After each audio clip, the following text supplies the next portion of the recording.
can get started, as I know everybody's time's valuable.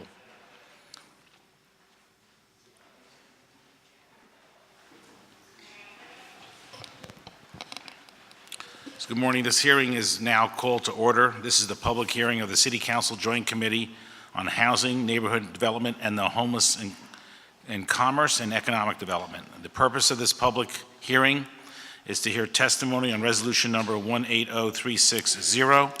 I recognize the presence of the chair of the Commerce and Economic Development Committee, Councilman Jones, to my right, and there'll be other council members joining us shortly.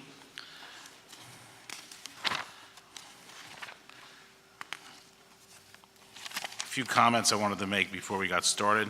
I want to thank everybody for being here today and participating. And many of you know that we have goals for the city to improve our tax-paying base, and it possibly could be through taking people out of poverty, could be through creating new jobs and bringing new residents to the city. Those are just three possible options, but they're all probably very important. So we're really, really excited to hear what you have to say today, and I'm looking forward to it. And I'd like to open it up to my colleague, Councilman Jones, for some comments. Very briefly, I was honored to take a look at this. Councilman Dom has been consistent in his frugal nature of approaching budgeting.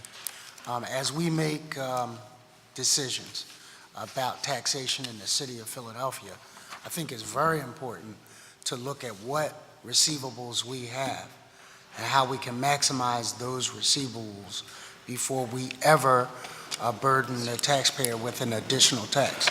So therefore, I was honored to be a part of this, and we look forward to reviewing our options thoroughly and meticulously before we ever start to raise taxes among citizens that do not have the luxury of moving out of the city, and particularly in real estate. So thank you, Mr. Chairman. Thank you, Councilman. To my immediate left is Councilman David O. You have any comments you'd like to mention? No? Okay.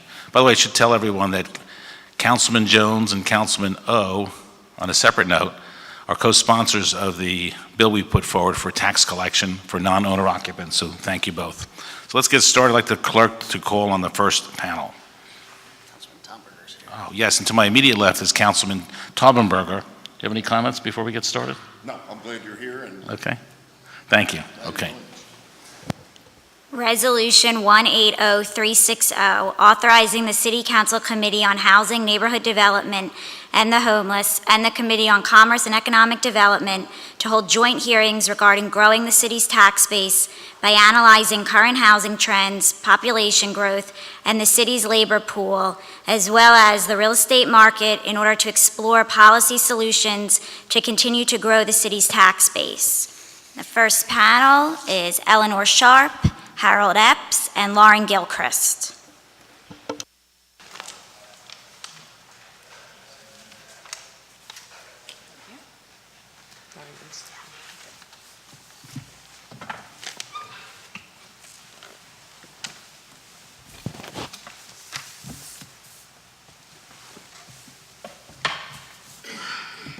Good morning. Good morning. Please state your name for the record. Good morning, Chairman Dom and members of the Committee on Housing, Neighborhood Development, and the Homeless. And good morning, Chairman Jones and members of the Committee on Commerce and Economic Development. My name is Eleanor Sharp, and I am the Executive Director of the Philadelphia City Planning Commission. I am pleased to provide testimony regarding Resolution number 180360, authorizing joint hearings regarding growing the city's tax base by analyzing current housing trends, population growth, and the city's labor pool, as well as the real estate market, in order to explore policy solutions to continue to grow the city's tax base. As you may know, the mission of the Planning Commission is to guide the development and growth of the city of Philadelphia. Toward that end, in 2011, we completed the first phase of the city's comprehensive plan, the Citywide Vision. Since then, we have completed 17 of our 18 district plans, with the final district plan and thus the comprehensive plan to be completed this year. We call this effort Philadelphia 2035 because it points us towards the city we wish to have by 2035. Developing these plans is a collaborative process. We work with residents, stakeholders, and City Council to create and implement these plans. They are a shared vision for our city.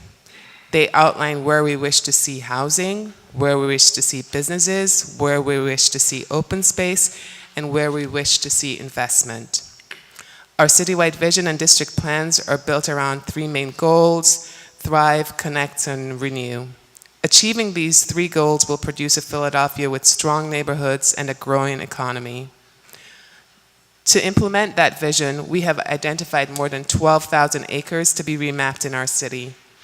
Working with City Council, we are well on our way towards reaching that goal, with more than 45% of those acres either remapped or in the process of being remapped.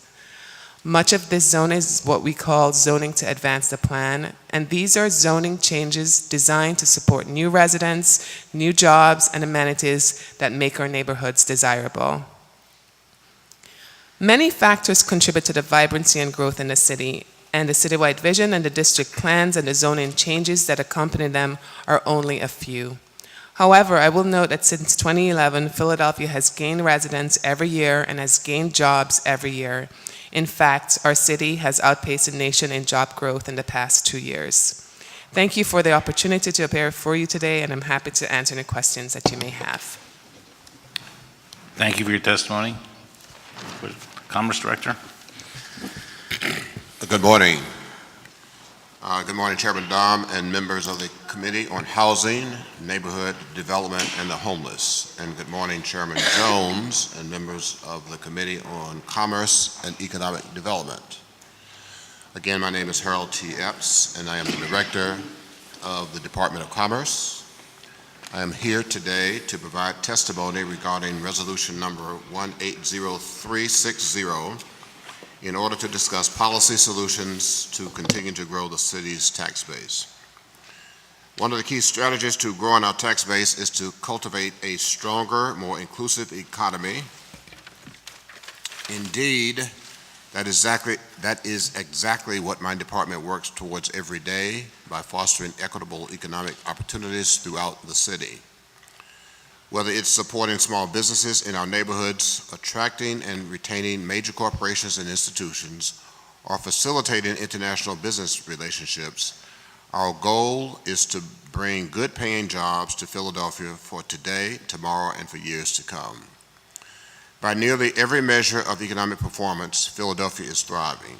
Job growth is outpacing many of our peer cities. Unemployment is at an 11-year low, and our population continues to grow while educational attainment improves. However, we also face our fair share of challenges.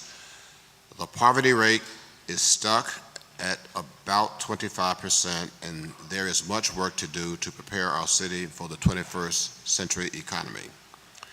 That is why the city's workforce development strategy, which I co-chair with the Managing Director, Mike DeVerdinis, is so key to ensuring that the economic prosperity that we see in Philadelphia right now continues into the future. The workforce development our city needs will not happen by accident. It will take prolonged engagement, collaborative partnerships, considerable resources, and the careful marshaling of those resources to support career pathway systems across many departments over an extended period of time. And while we work to develop the high-skilled, knowledge-based workforce that employers seek, we must simultaneously commit to fostering a business-friendly environment that can compete with any city in the world. This is a critical component to growing our tax base.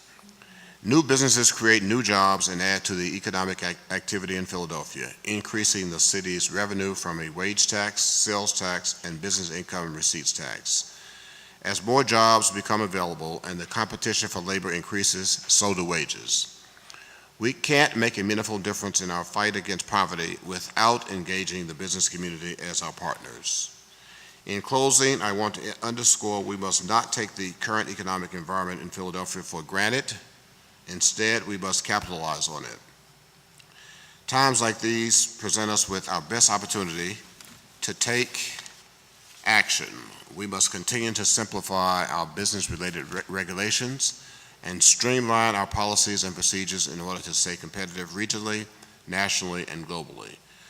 Workforce development and business attraction go hand in hand and are key components to broadening our tax base to support the needs of our dynamic city well into the future.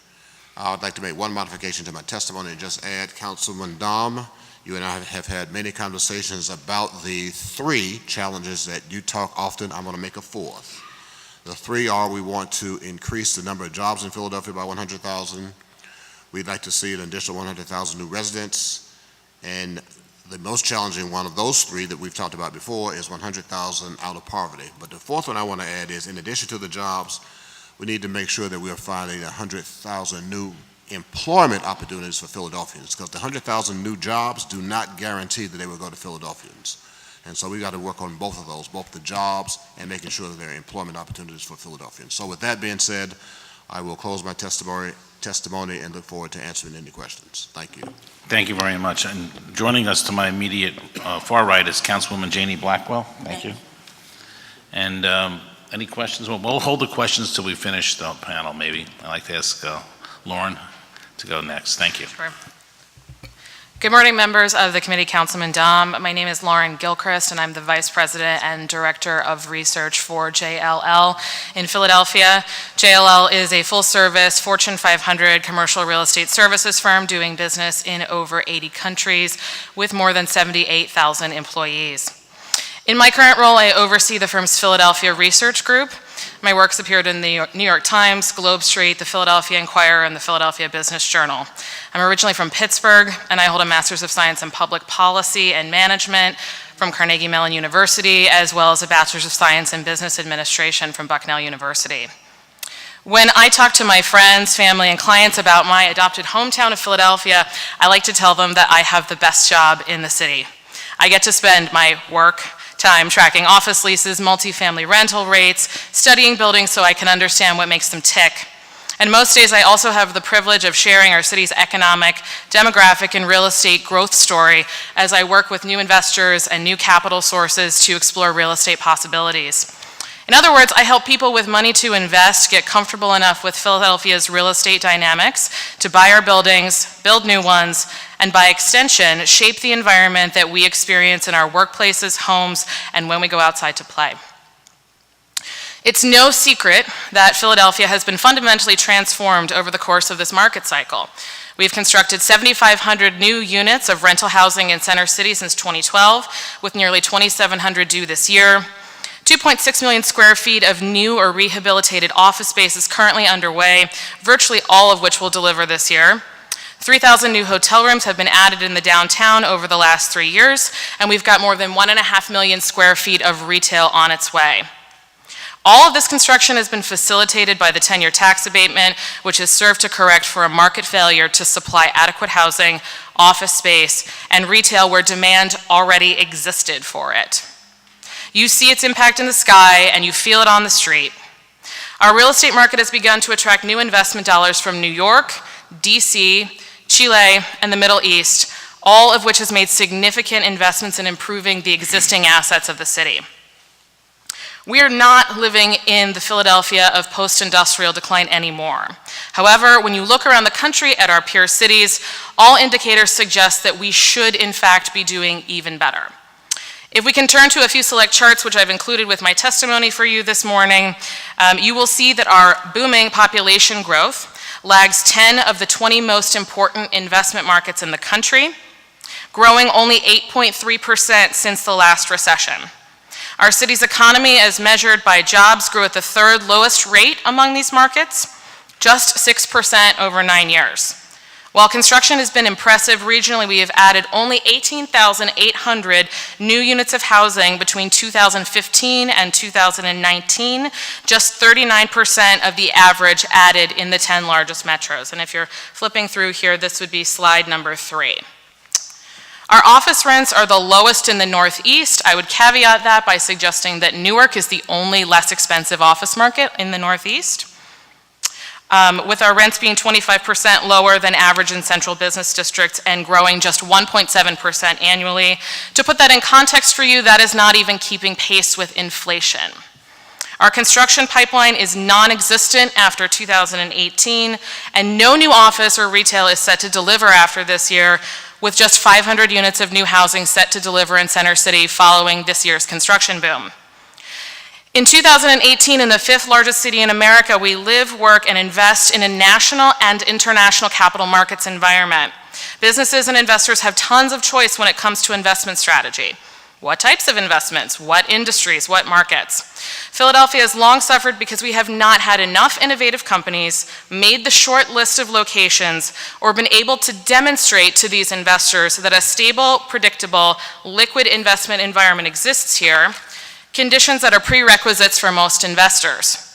Non-local investors are critical in bringing new dollars to the city in order to grow the pie for our existing residents. We are not living in the age of post-industrial decline anymore, but we are dealing with its legacy daily. It has taken a long time to demonstrate the value of investing in Philadelphia real estate, and I work to do it every single day. We are fighting long-term historical headwinds, growth that feels big to us but is small compared to other markets, and now a possible rewriting of the rules of the game mid-inning in our expansion in the form of disruptive tax changes that are going to have serious consequences to the bottom line of existing investors, signal to the broader capital markets that Philadelphia is unpredictable and therefore risky to invest in, and generally make investors think twice about choosing Philadelphia. When capital can go anywhere in the world, it goes to the places and paths of least resistance for the highest possible returns, and a predictable tax climate is critical to shaping that environment. Corresponding to the changes in our skyline, there are a lot of proposed changes to the business and real estate tax structure of this city this budget season. As a public policy specialist and real estate economist, I am here to tell you that it is my professional opinion that it is too much change in the underlying market fundamentals at one time to expect these changes to not negatively impact market dynamics. Rather than raise much-needed revenues for the school district and vital public services, I am deeply concerned that pushing all of these policy levers at one time may have the exact opposite effect. Instead of raising revenues, we risk that new capital sources that have grown the tax base by bringing hundreds of millions of dollars of new investment to the city will decamp for friendlier, more stable climes, along with businesses, and that underlying values will decline as well. I cannot possibly understand how difficult of a job you have in front of you, budgeting for a city as large as Philadelphia with a population that has needs as diverse as the ones that we have. However, as a program evaluation, public policy, and commercial real estate professional, I can say that drastically altering the real estate tax structure overnight risks cutting off the flow of new money to our city and all the ancillary economic benefits that come with it, risking the future of Philadelphia itself. I come from the public sector, having spent my first years out of graduate school working around the country in economic development consulting, then for the Center City District. I joined JLL in 2014 because I was curious about the private side of what real estate looked like. It's been amazing, occasionally terrifying, educational, and quite a journey to understand how two groups so aligned in their overall missions of creating livable, workable, walkable, beautiful places for everyone can so misunderstand the economic and social motivations of each side of the table. It became more apparent to me than ever that this kind of dialogue is sorely needed to align our shared mission to grow Philadelphia, and I hope today serves as a valuable starting point to that conversation. Thank you. Thank you for your testimonies. Councilman O? Well, thank you very much. Thank you, everybody on the panel, for sharing your expertise with everyone here. I do have questions in particular for Lauren Gilchrist. What concerns do you have about the underlying tax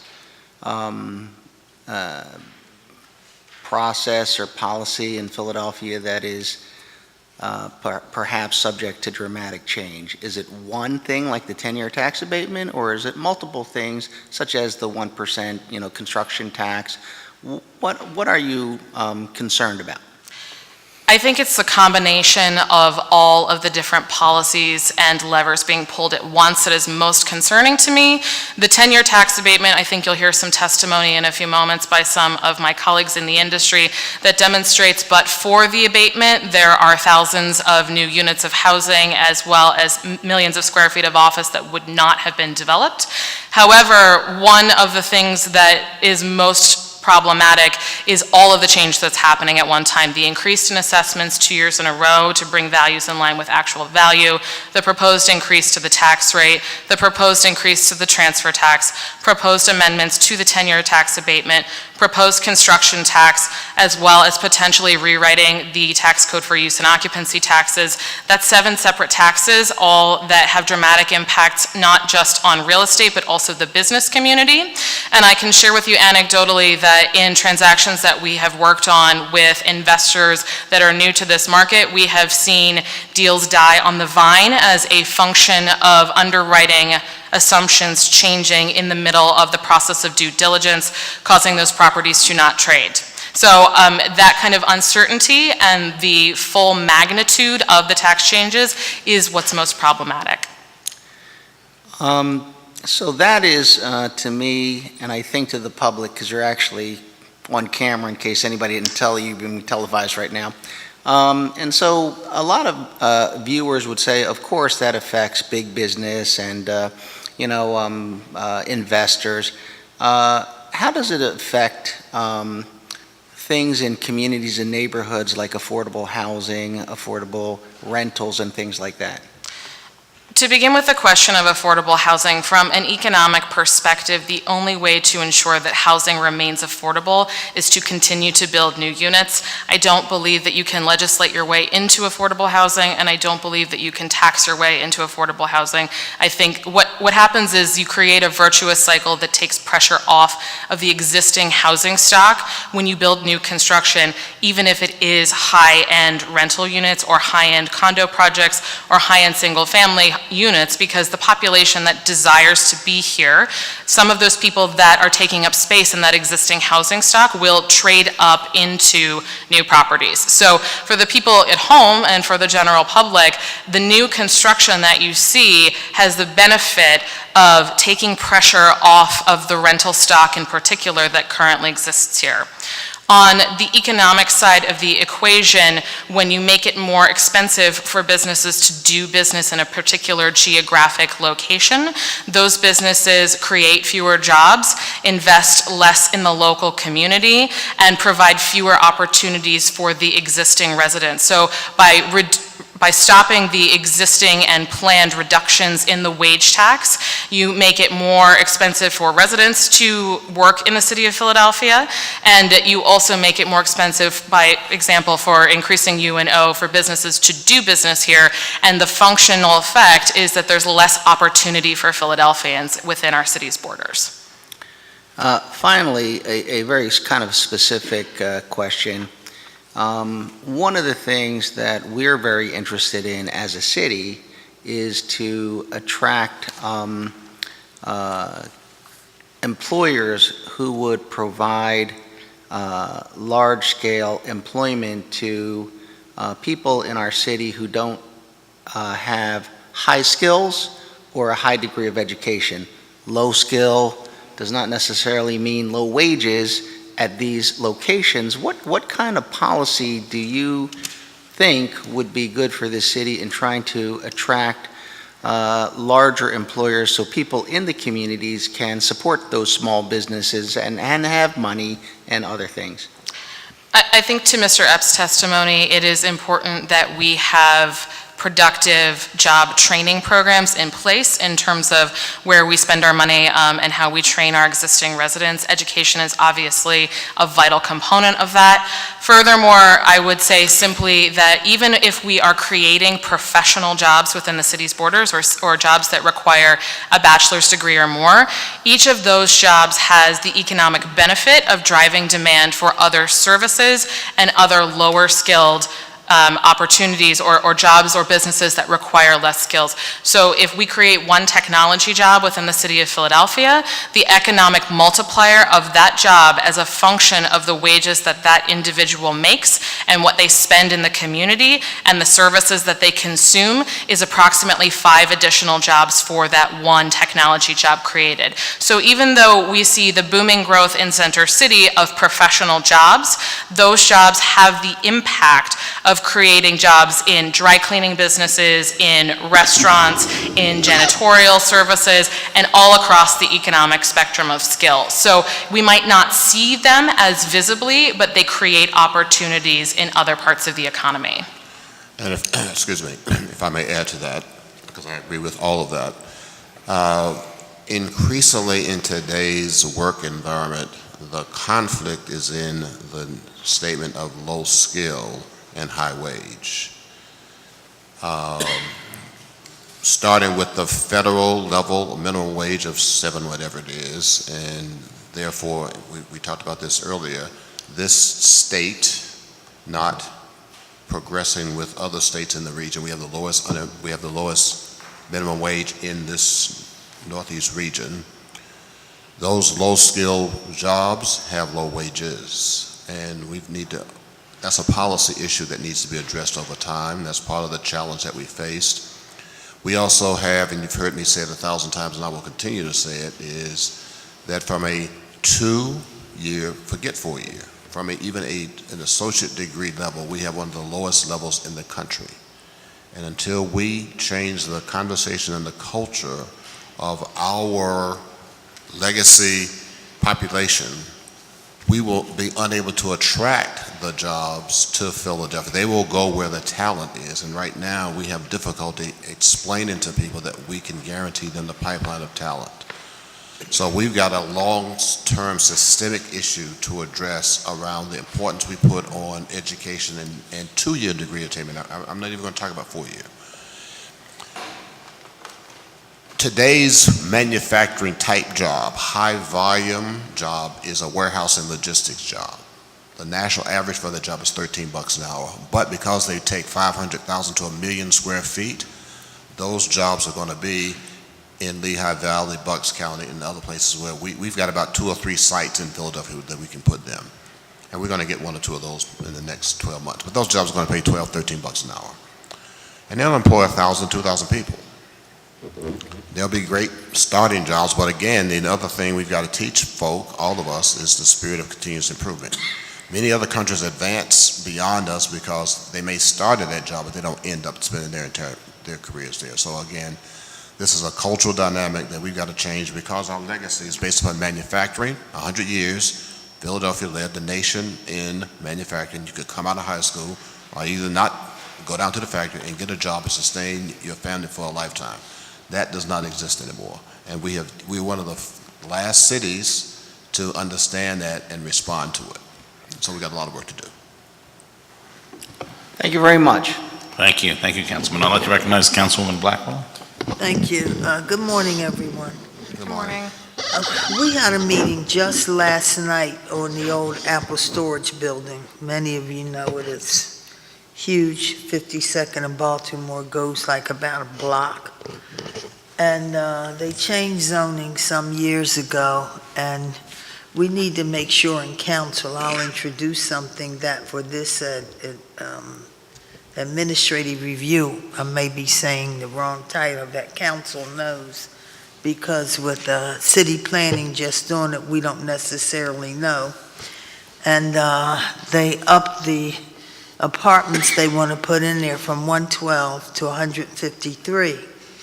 But yet this issue, and we wrote a bill a couple of years ago, but I think we'll ask the head of rules to put it in, on parking.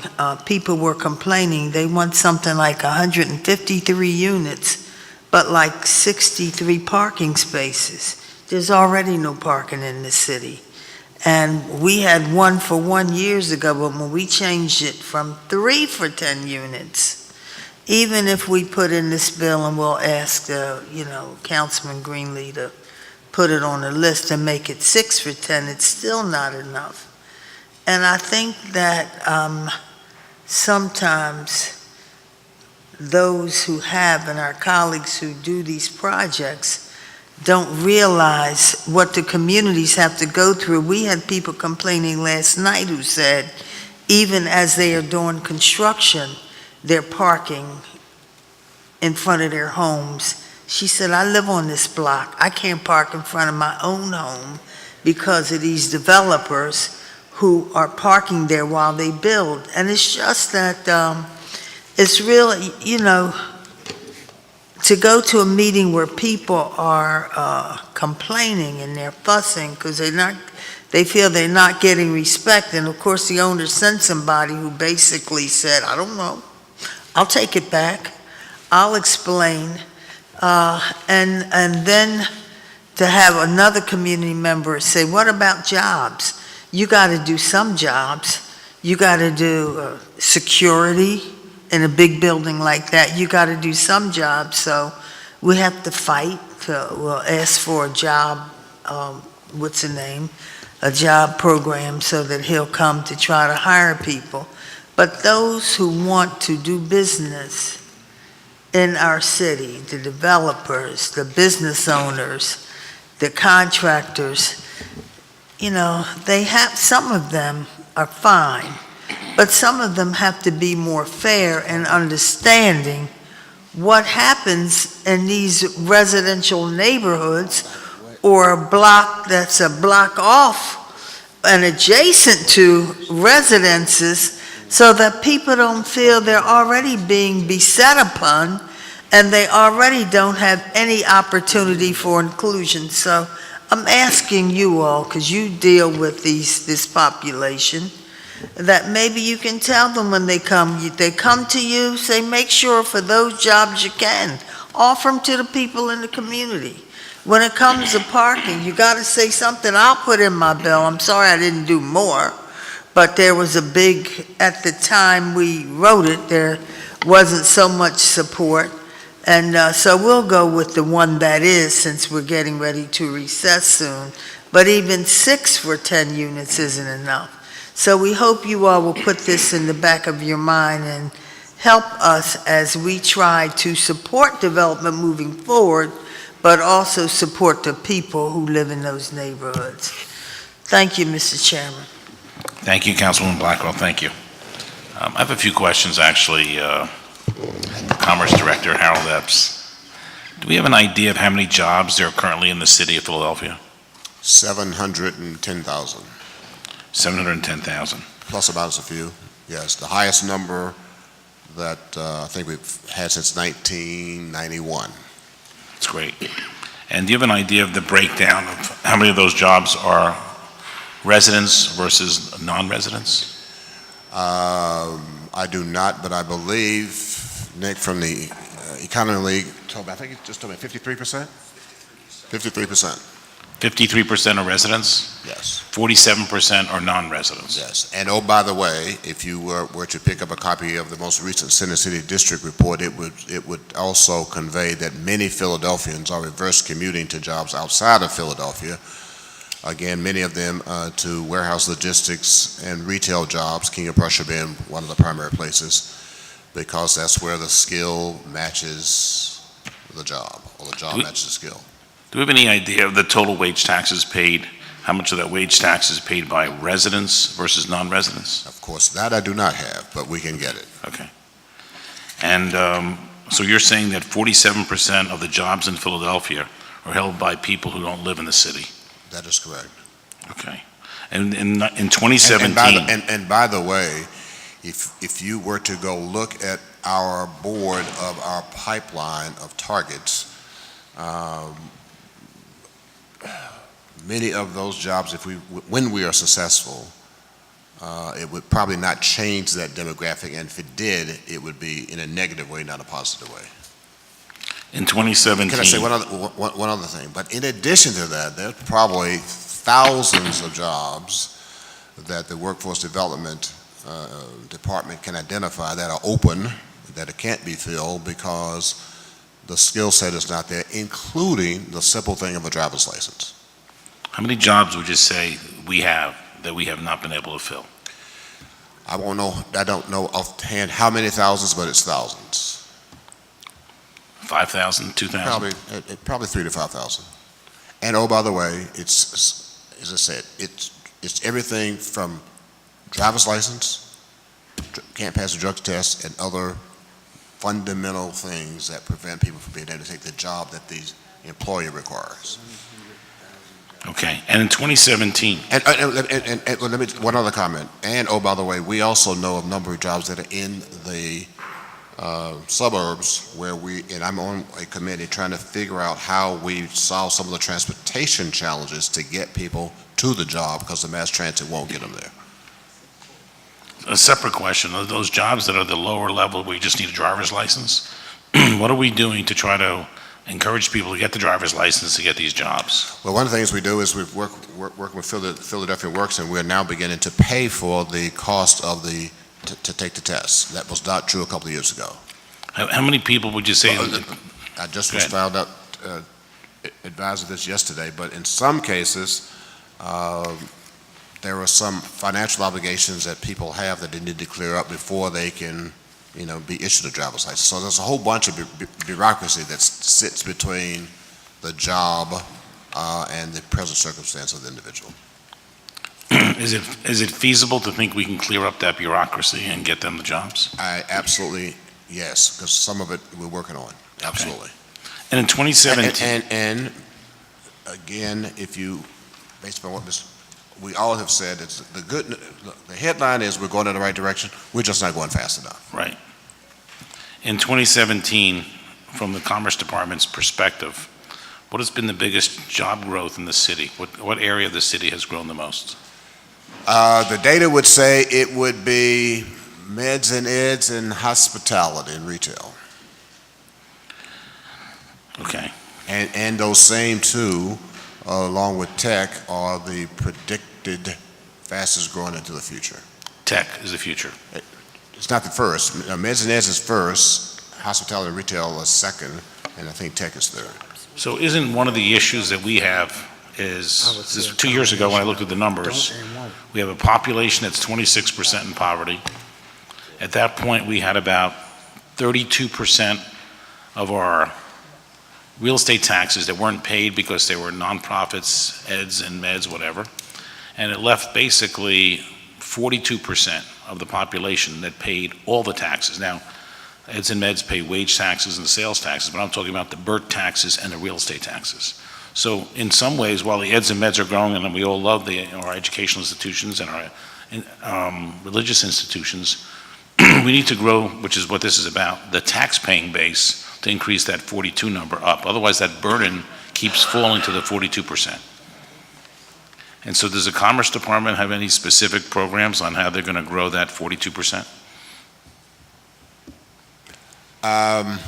More jobs and more Philadelphians working. So we are partnering with on some programs, not all, but one of my initiatives over the next 6 to 9 months is to build stronger relationships with some of our county peers and transportation. I was working with SEPTA the other day because we got to get Philadelphians who are unemployed. Some of them, the best job opportunity is not in Philadelphia, it's in the surrounding suburbs, and we got to help them get there.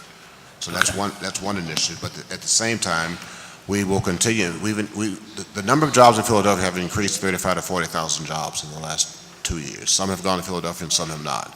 But that does improve the tax base regardless of whether the job has been filled by a Philadelphian or not. And I'm encouraged that we will continue to see job growth. The question, and over the last 2 years, as stated by Ms. Gilchrist and myself, the good news is our job growth rate is now at the national average. For the last 10 years, we lagged the national average. Let me just say one other thing about legacy.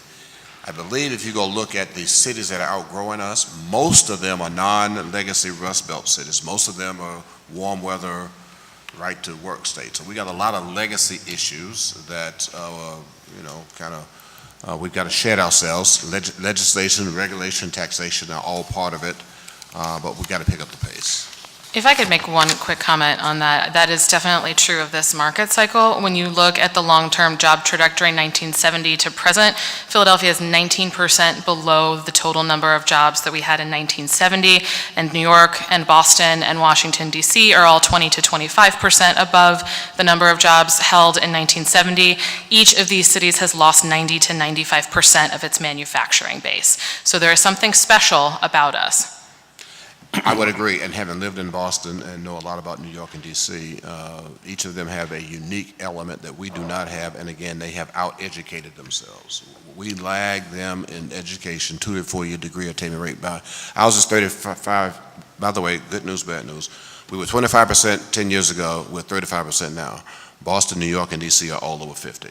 I was in Denver not too long ago. They're 65% headed towards 75%. They're mad because they're only at 65%.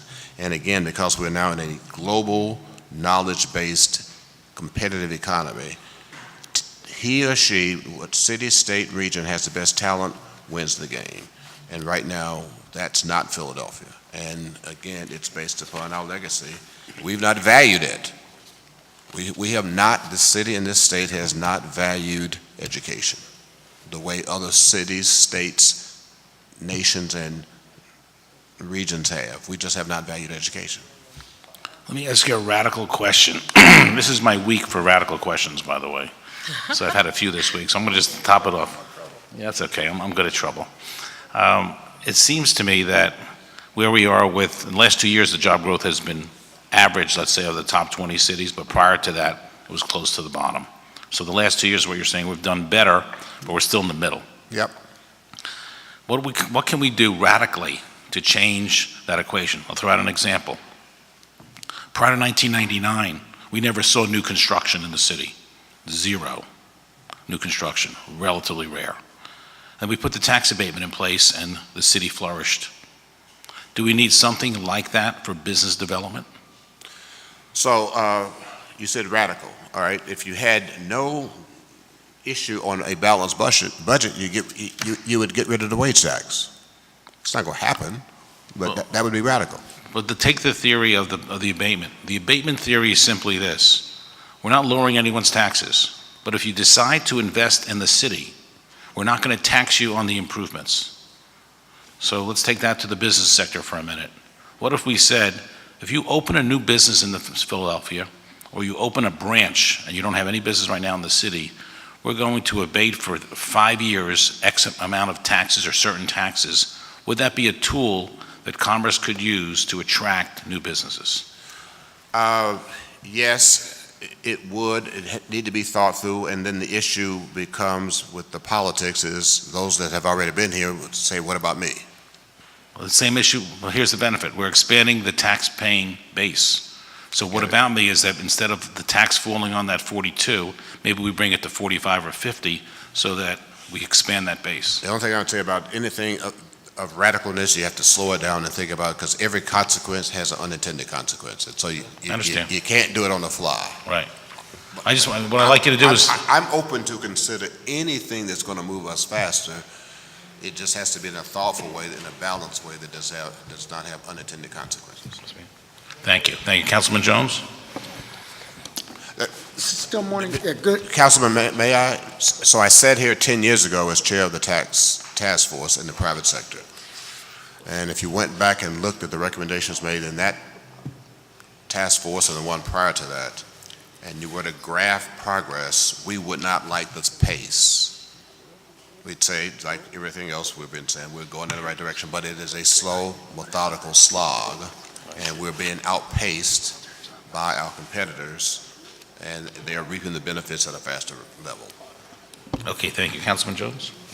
Good morning. I was in here 10 years ago when Yes, you were. you prophetically talked about taxation in the city. I don't know how prophetic it was, but I was It here. was prophetic, and, many members kind of debated it, and I remember some of your frustrations. Instead of taking your bat and ball and running away, you actually joined the discussion in your new capacity, so we thank you. Thank But you. I do remember those debates and conversations. And I'm kind of a hybrid mix of a number of things. I'm I'm a Democrat, but I understand conservatism. I had an opportunity to work in the Commerce Department for many years before I came to government, and there was a radicalization of, making sure that I understand that businesses who pay taxes have to make payrolls. They have return on investment. So I get all of that. So I've been around long enough to see some of the changes and impacts of what a tax abatement can do for a center city and what a tax abatement does to certain neighborhoods in gentrification. So sometimes the unintended consequences happen in that. And so in our planning, we need to be thoughtful in how things actually impact other populations. So a couple of things that I would have. I mentioned and took notes on the fact that we have right now a situation where reverse commute is an important strategy for many workers in the city of Philadelphia because the jobs are actually outside of the city of Philadelphia, and we have to adjust modes and means of transportation to address some of that. Did I understand you correctly? That is correct. I also understood that we are in a job growth mode, and we've done really well, but a lot of that is eds, meds, and beds. Fair. Right? Eds, meds, and beds. Yeah. And in eds, I think we are constantly adjusting salaries to meet demand, and those are living wages. In meds, beds, and it's the beds part that I have some struggle with, that if you do not adjust those wages to some degree, you're creating institutional poverty. I've been to other parts of the country where we have a thriving Seattle, where Amazon was, but you did not have a workforce that could afford to live within the confines of the city, had to travel an hour to get to, and they are doing better than us, Councilman, with $15 hour jobs. Somehow, we have to, as we create this upper tier strategy, we have to have a workforce housing strategy as well. And so as I team with my conservative colleagues to do this, I want you to know that those unintended consequences we have to take a look at. There is a wage gap that we shouldn't artificially inflate because that tilts things, but how do we create real paying jobs? If we have a problem right under our feet, there's 3,000 miles of infrastructure that is over 100 years old. There are literally wooden pipes that take our waste out that have to be replaced at some point, or all of the new construction will collapse under its weight. So we have to figure out how we take a kid from Randolph Skills Center who learns how to do welding and the pipes and stuff like that and makes $20+ an hour to do so, and get him to not want to run to Delaware but to live in Philadelphia. So as we, and my deep thinkers over there, and I appreciate the intellectual property that you possess, you have to balance that part.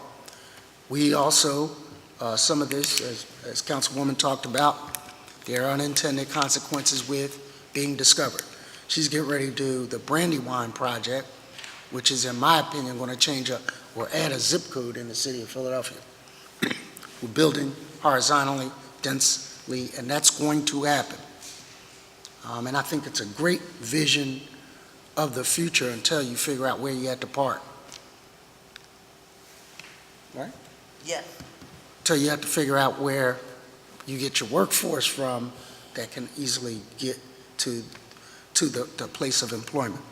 So when everybody was signing on to the Amazon thing, which you made me, I was the last elected official, Steve, you'll appreciate this, they bullied me into signing a support letter saying, please come here, which projected 50,000 new employees, most of them making over $100,000 a year.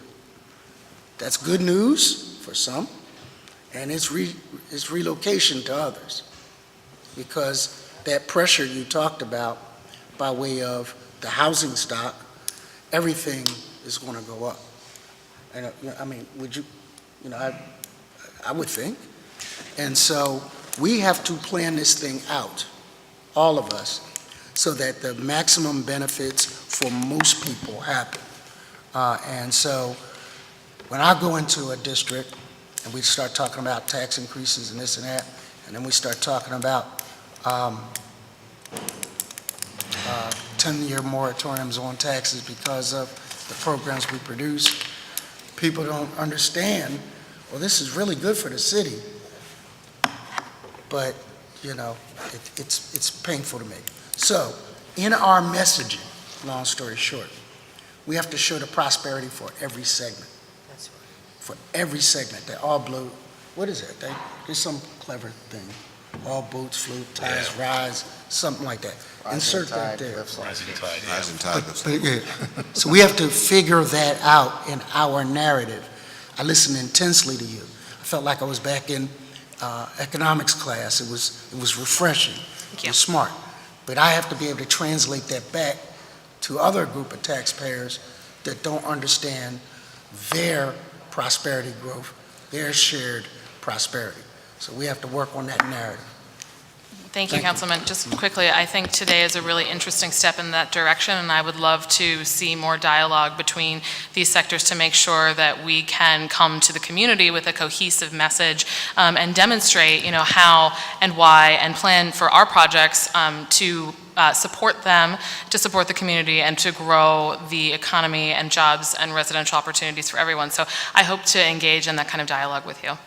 And if I may make a comment, and so it will be editorial based, and that is, last week, literally to the day, part of the administration hosted 40 representatives from parts of our Commonwealth, reinforcing the value that Philadelphia brings to the state economy. And there were three things we reinforced, and I would ask you as our representatives of council to share in these reinforcements, that if we wanted the best Pennsylvania, which means the best Philadelphia we can have, that education, transportation, and infrastructure needed to be forefront in our investments. And that would go also, to our dear old United States of America. And we have underinvested, disinvested in those three categories, part of getting what we got. And so we've got to understand that bridges and highways are falling apart, and we got 100-year-old infrastructure. And yes, we can employ thousands, tens of thousands of our citizens at various skills levels if we were to make those priorities, and we have not chosen to do that. In addition, and that's why I say the narrative and how creating those solutions have to include all people. I mean, we have over 100 commercial corridors in the city of Philadelphia. Retail has been taking a dip. We have to either, and I've heard you say this, and that's why I call you my deep thinker, that sometimes commercial corridors have to shrink with different kinds of opportunities emerging from them.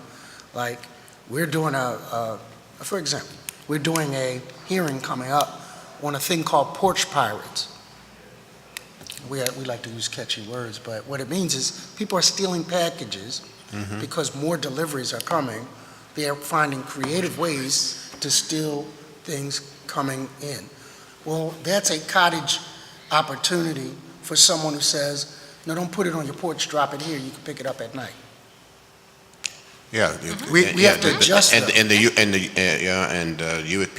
and the United States Post Office are doing that. But let me just say my comment about the Amazon. Look, this, back to what the councilman talked about. 1970, thereabouts, the city had over 2 million people.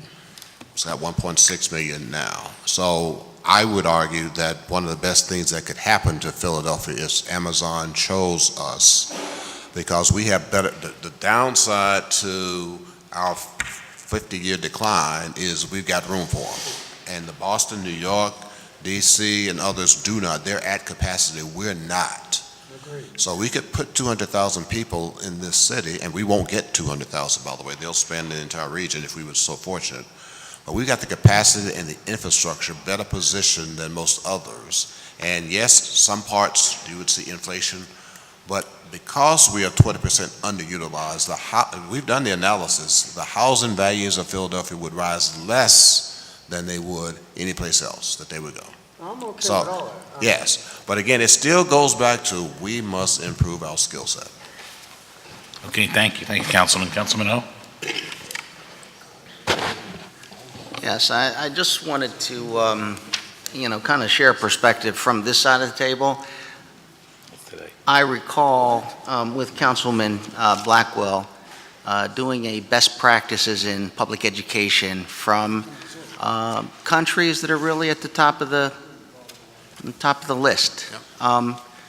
And not only in academics, but in career, technical training, vocational, including testimony from experts from Switzerland and Austria and Germany on their VET program, public schools around our country, and also experts as much so as Dr. Linda Darling-Hammond, who chaired President Obama's education task force. And coming up with a set of recommendations based on that, but we haven't employed them. Our school system does not have much input from our business community, and sadly, I don't know that they're welcome to have input.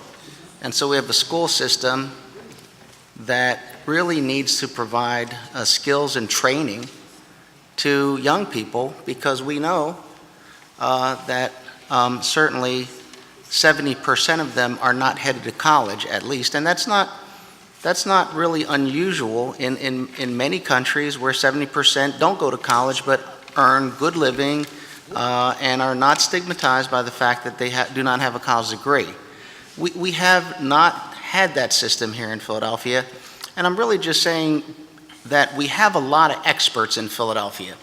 We did a hearing on global opportunities, and we had major corporations, employers, technology, manufacturing. We did all that, and we have recommendations, and we haven't put that into practice. I'm saying on this side of the here in council, in our administration, city as a whole, and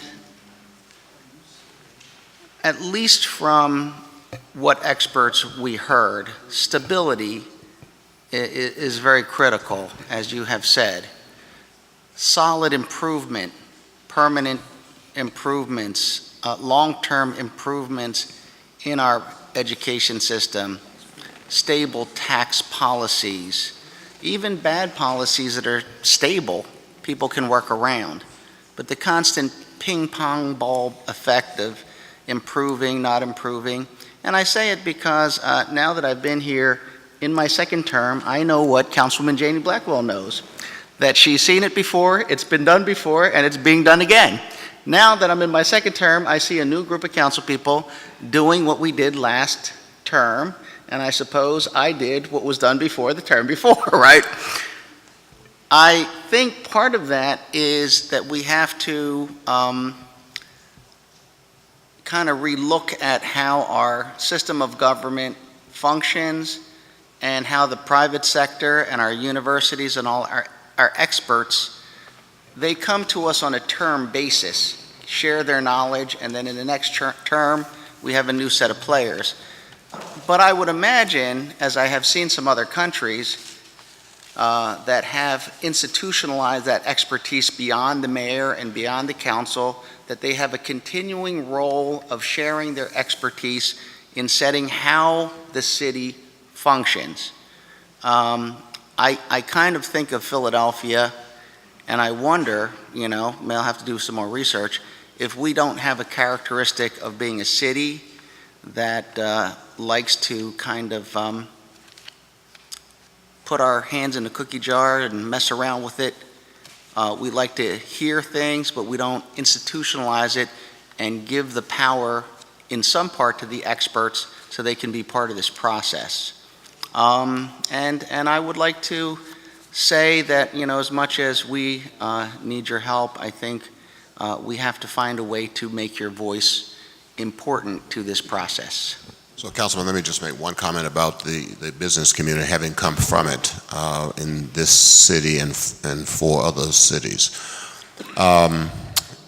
It's my personal experience, and as Commerce Director and co-chair of this Education Workforce Development, we are attempting to intervene to get a different outcome, but like everything else, we're trying to move a battleship. This is not an overnight scenario. But we do have a set of employers and a set of educators being assembled to get the conversation at a higher level of what we need to do differently to get a different outcome and how we transform with, and I will tell you, with a lot of difficulty, a higher level of engagement and involvement of the employers to have their needs understood by the educational community, that's both K through 12 and CCP, to see if we cannot begin to close that gap. But this is hard work, and one of the things is, I would say, one of our characteristics is and this is not since the race is going on, what's it called, the pin relay is going on. I'll use this metaphor. We can run a sprint, but the real test is, can we run a marathon? And this is long-term work to transform the educational workforce pipeline that the marketplace mandates. If they don't get it, guess what? They'll go elsewhere. Talent and taxes will be the determination of where work goes. Talent and taxes. And right now we have too little of one and too many of another. Thank you very much. Thank you, Councilman Owen, and I want to thank this panel. Great testimonies, great conversation. Thank you very much for being here today. Thank you. Thank you. Okay. Would you send me The clerk, call the next panel, please.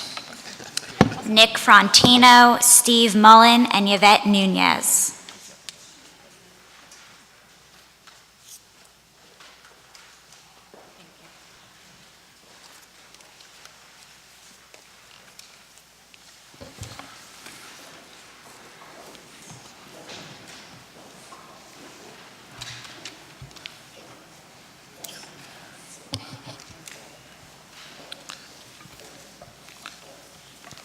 Good morning, and thank you for being here today. Ms. Nunez, you want to start? Maybe just state your name for the record and we can hear your testimony. Thank you.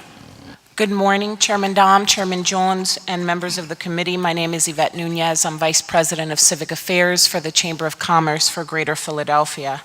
I thank you, of course, for the opportunity to testify on Resolution 180360. We are happy to provide comment on strategies the city can use to grow the tax base and expand opportunities for all Philadelphians. We believe as a chamber that the city must become more competitive with its tax policy, improve our education system, support workforce development strategies, retain top talent, and attract new companies to the city in an effort to grow the city's tax base.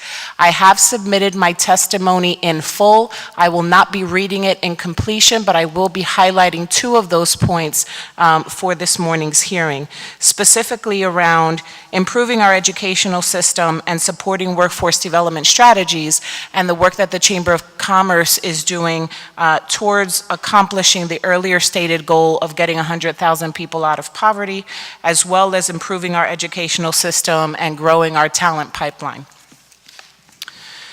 In order for Philadelphia to continue thriving, we must focus on ensuring that there is economic growth at the neighborhood level.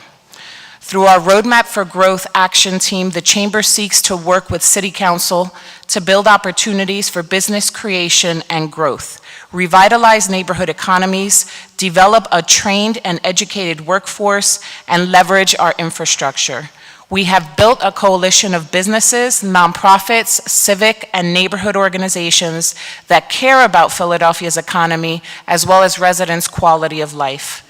This year, the Chamber's Roadmap for Growth initiative is working with Chamber members and the Kinney administration, as well as City Council, on critical issues facing our most vulnerable populations. We are building a pipeline of employers willing to hire from the homeless population, convening partners to identify employment solutions for the panhandling population, and taking our members' entrepreneurship expertise into neighborhoods across the city. The Chamber engages in and supports a number of programs and initiatives designed to improve educational outcomes for all kids in Philadelphia. We work closely with the School District of Philadelphia on many fronts, from advocating for reoccurring revenue in Harrisburg to being involved in a statewide coalition to modernize education funding in the Commonwealth. Through our membership, the Chamber has led engagement strategies across the pre-K to 12 continuum through the following initiatives. Read to Me, which is a year-long program that supports early childhood literacy. Our support of Read by Fourth, the citywide effort to double the number of children reading at grade level. Our own Future Ready Career Pathways, which is a program that engages middle schoolers in future career opportunities. Our partnership with the Philadelphia Youth Network and Youth Workforce Development. The hub at Pennsylvania Career Link West, where along with the city, Philadelphia Youth Network, Drexel, and the School District of Philadelphia, the Chamber partners to connect youth and young adults in West Philadelphia Promise Zone with employment and education opportunities. Additionally, the Chamber is working to leverage the region's assets to further enhance Greater Philadelphia as a premier talent hub. We are doing this through our Education and Talent Action Team and other initiatives that focus on creating clear pathways for the alignment between individuals and employers.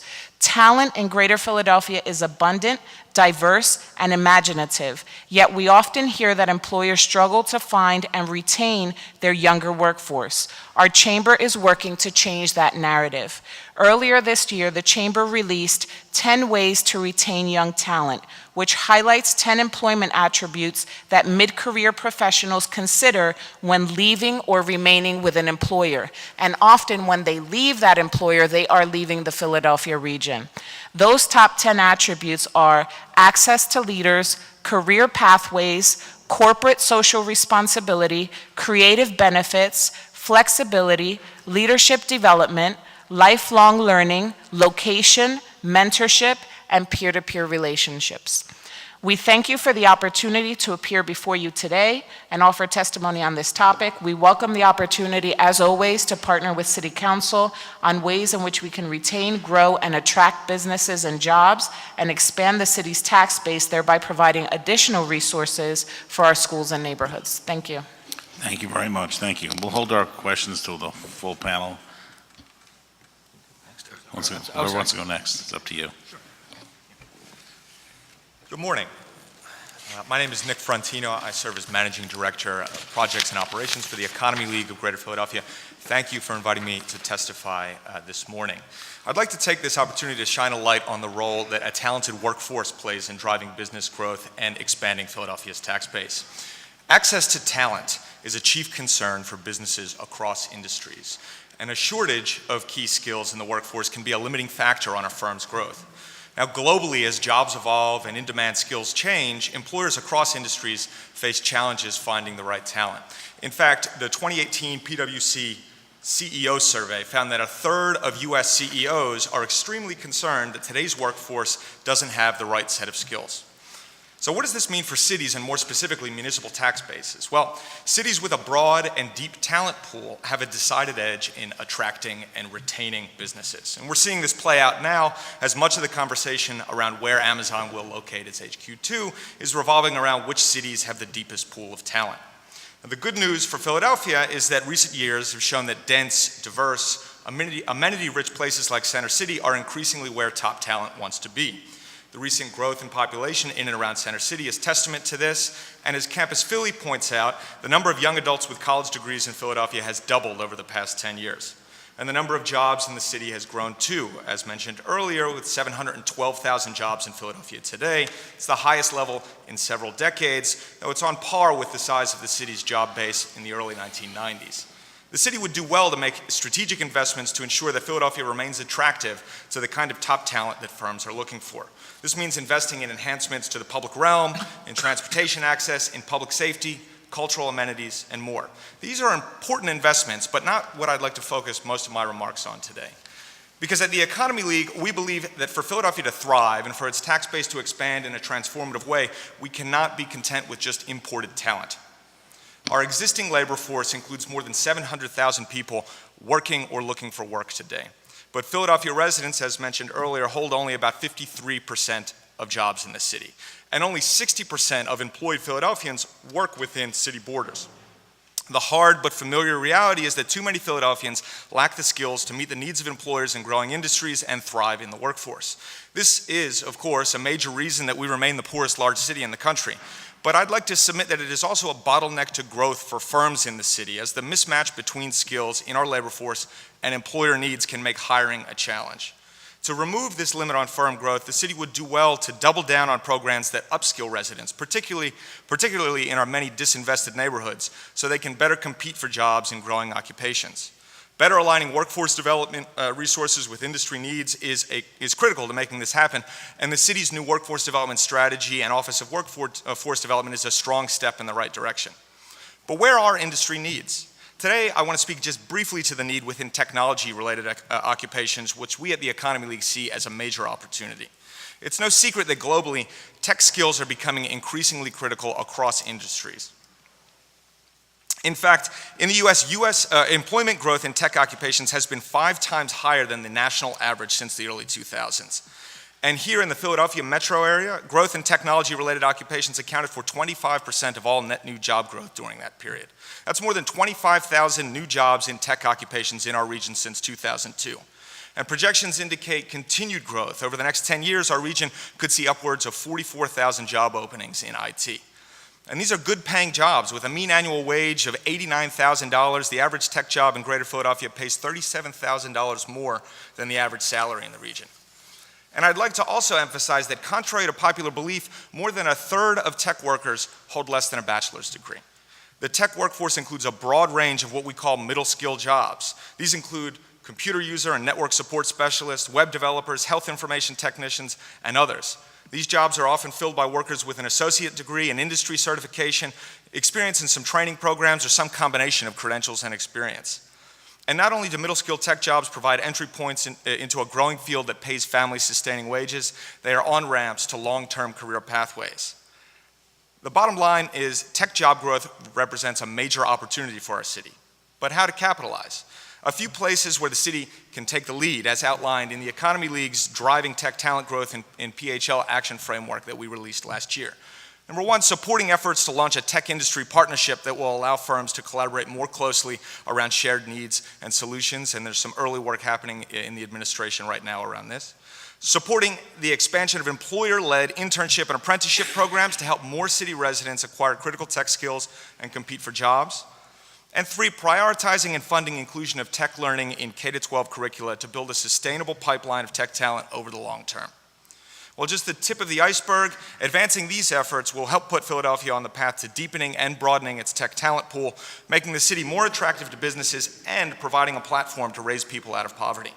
At the Economy League, we believe that both of these outcomes will result in an expansion of the city's tax base. We look forward to continuing to work with Council and the administration to advance this important work. Thank you. Thank you very much. Mr. Mullen. Yes. Excuse me. Good morning.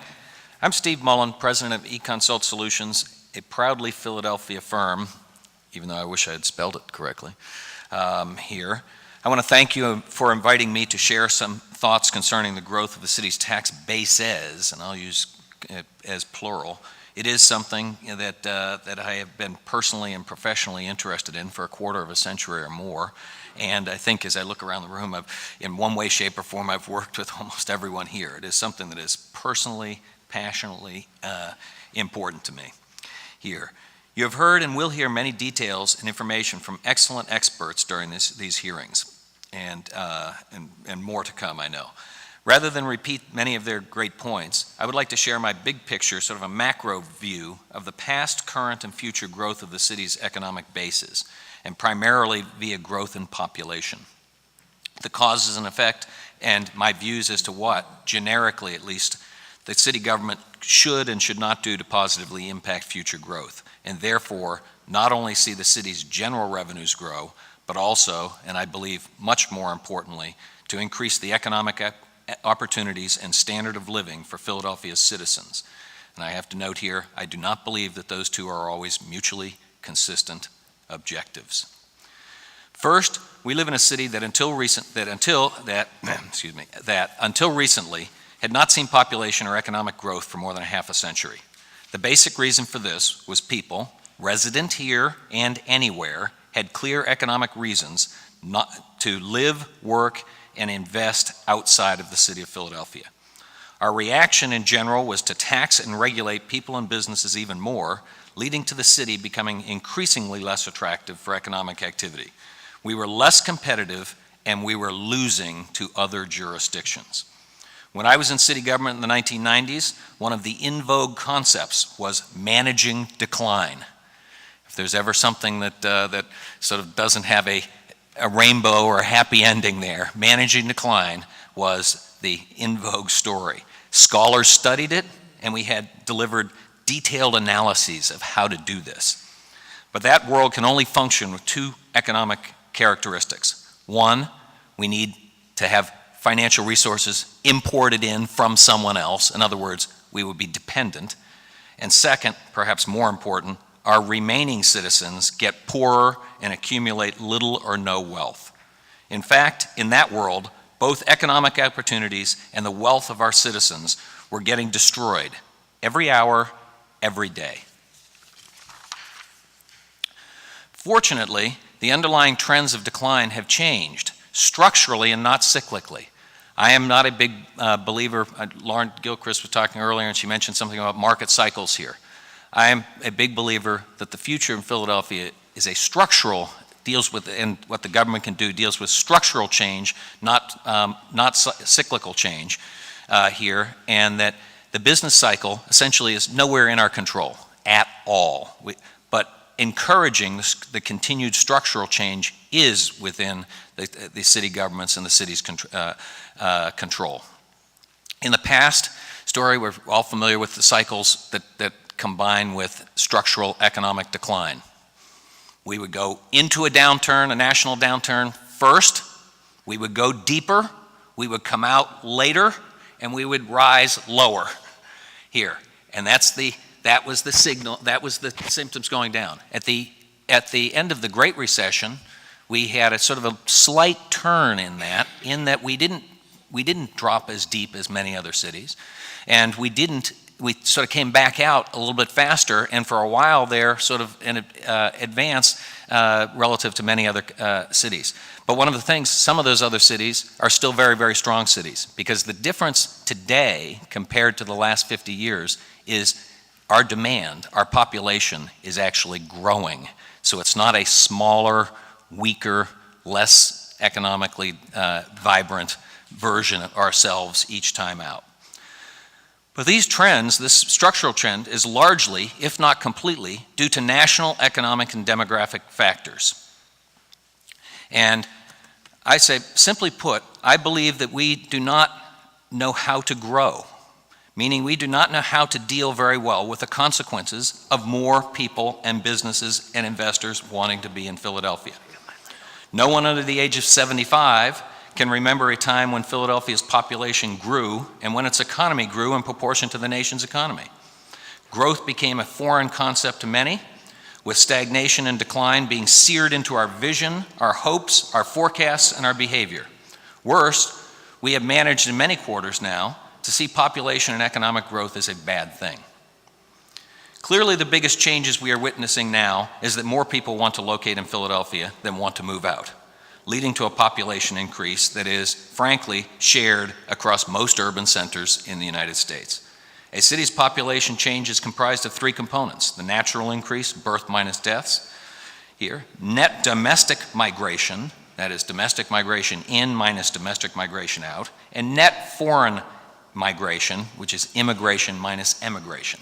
Nobody emigrates here, so we basically consider it immigration.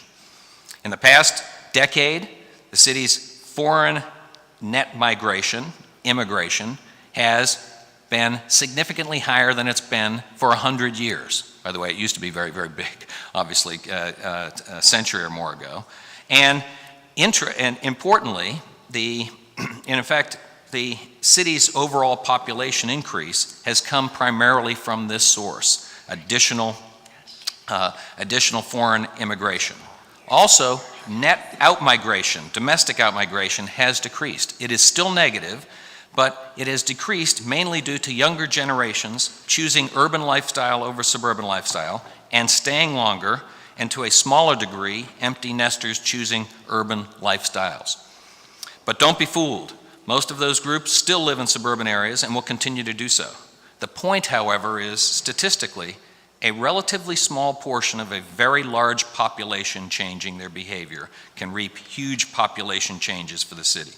I expect this behavioral change to continue far into the future. This, along with increased foreign immigration to Philadelphia, will lead to continued population increases and hence demand for locations, increasing productivity in the city and higher gross city product.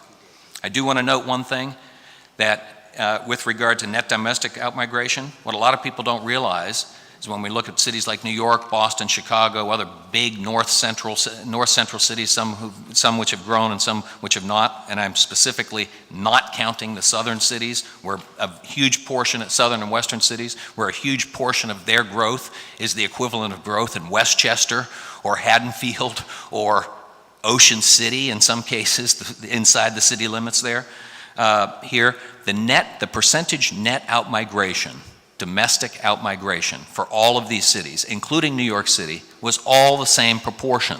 We had the same proportion. What we did not have was huge foreign immigration during the last 20 years, and that is changing, I think, for Philadelphia for the better. As an economist, I look at markets and incentives. If we want our citizens to have better economic opportunities to achieve higher standards of living, we should encourage, not discourage, business activity, which generates the labor demand required to increase employment. And that we should do things that lower, not increase, the costs of consumption.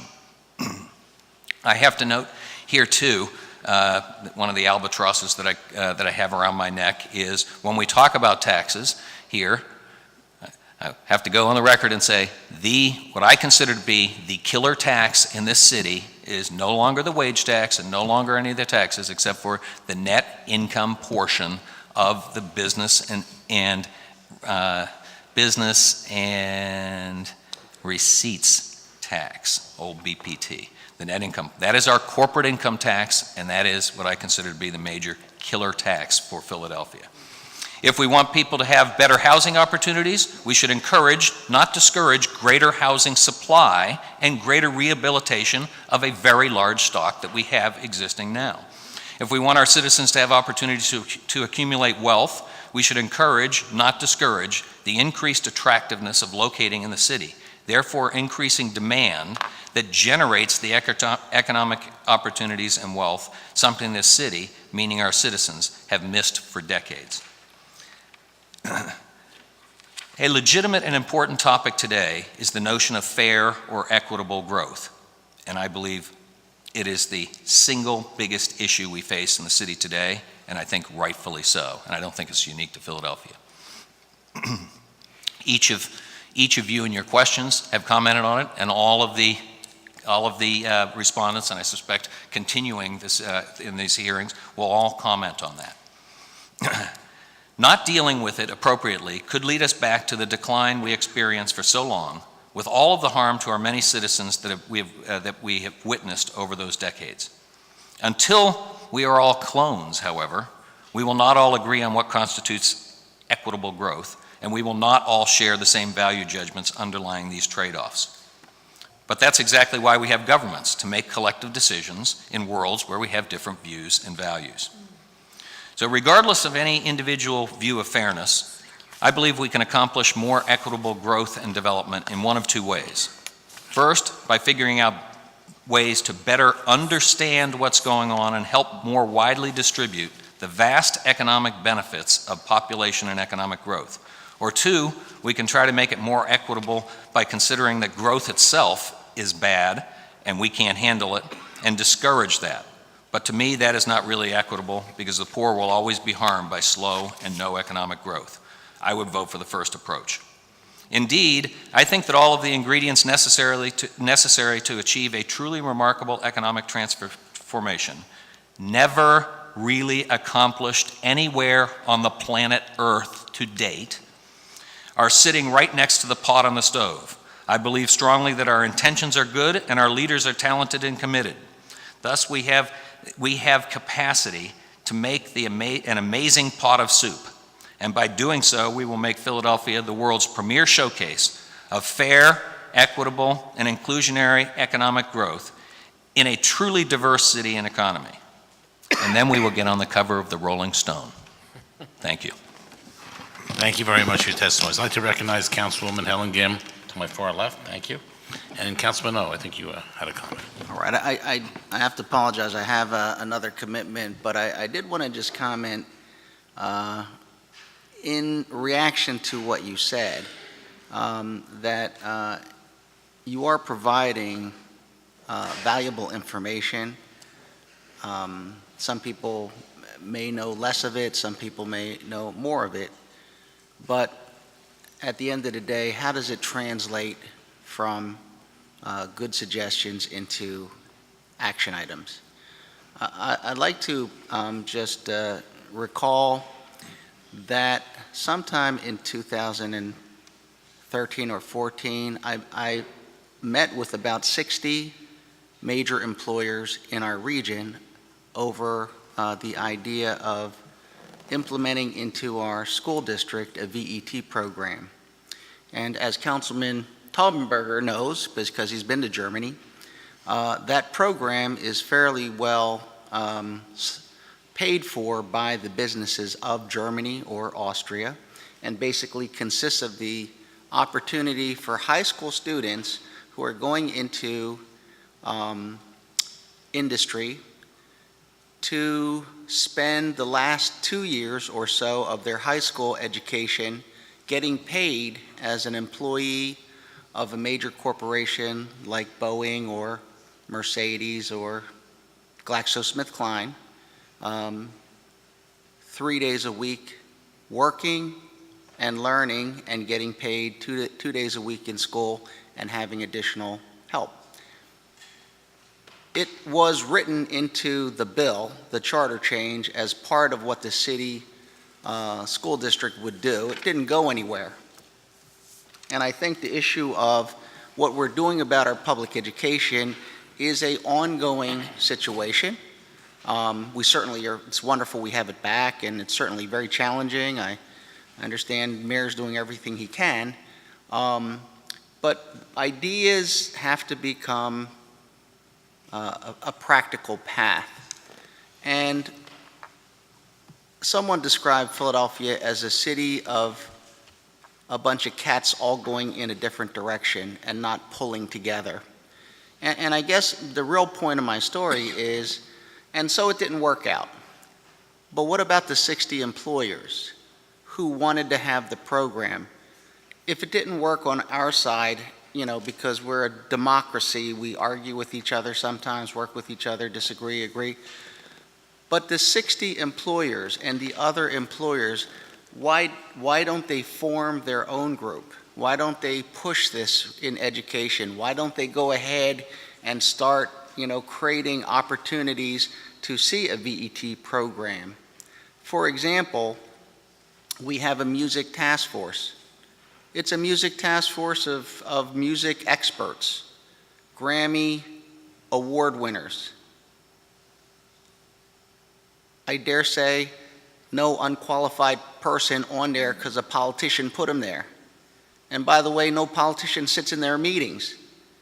They just meet themselves around the idea of how to make Philadelphia a more vibrant music economy, part of the creative economy. I think those are important things. And so I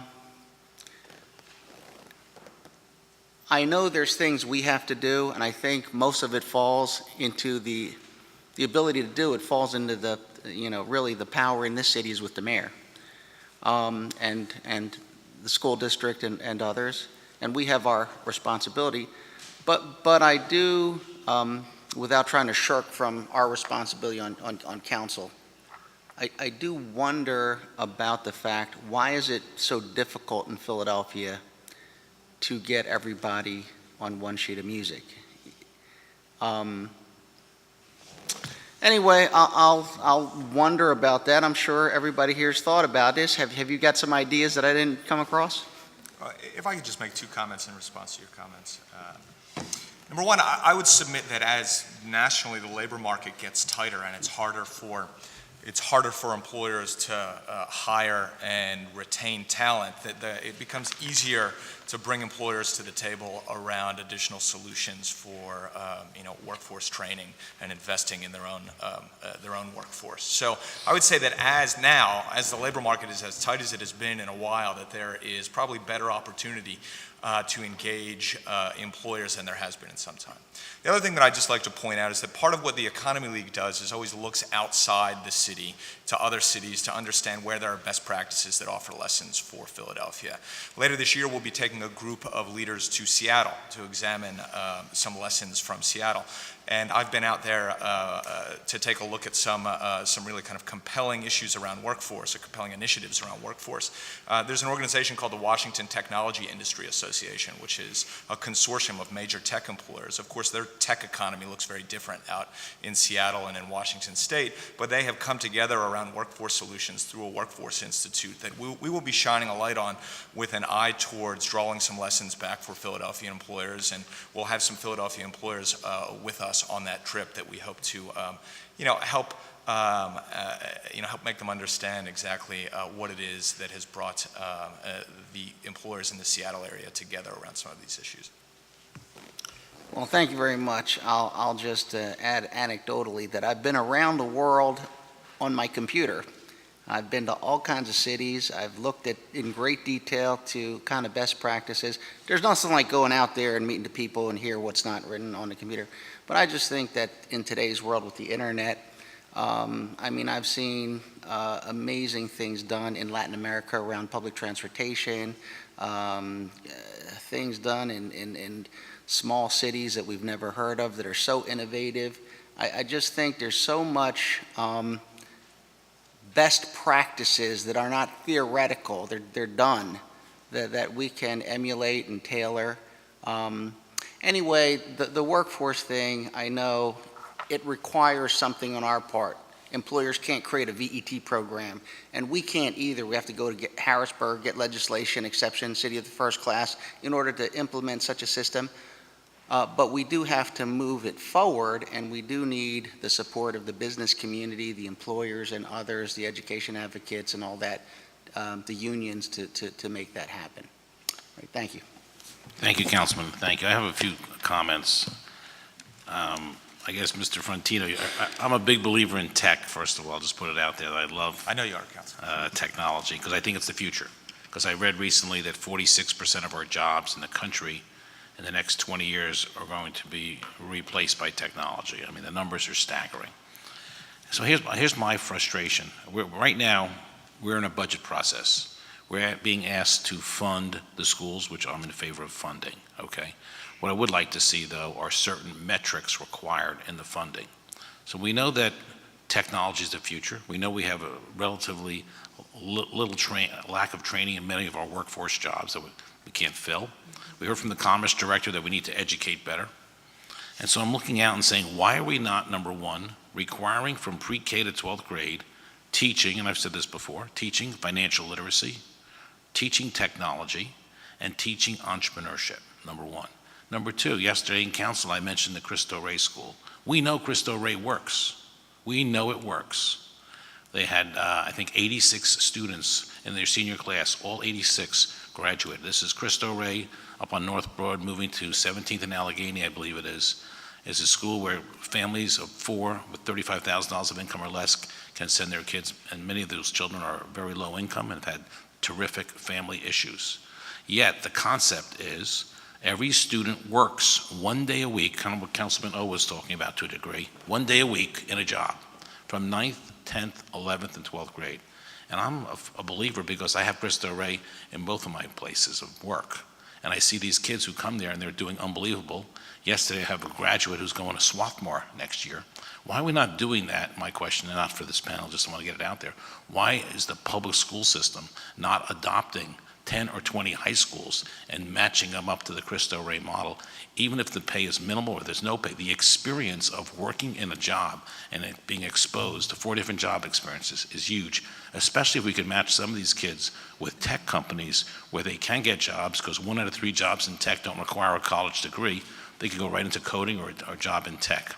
So I'm a little frustrated that we don't do this because we know what works. And I'd like to see if we could somehow require this, if we're going to fund the school system, to metrics that we at least, when we invest the money, we're going to see the results. I don't know if you have any comments. I just wanted to put it out there because it's something that I'm very passionate about. I'll just say that, as I said in my testimony, we believe supporting and funding the inclusion of tech curricula in K-12, in the K-12 system is a top priority. Okay. Not only for now, but for the long term. Okay, well, thank you all for your testimony today. Thank you. Thank you very much. Will the clerk call the next panel, please?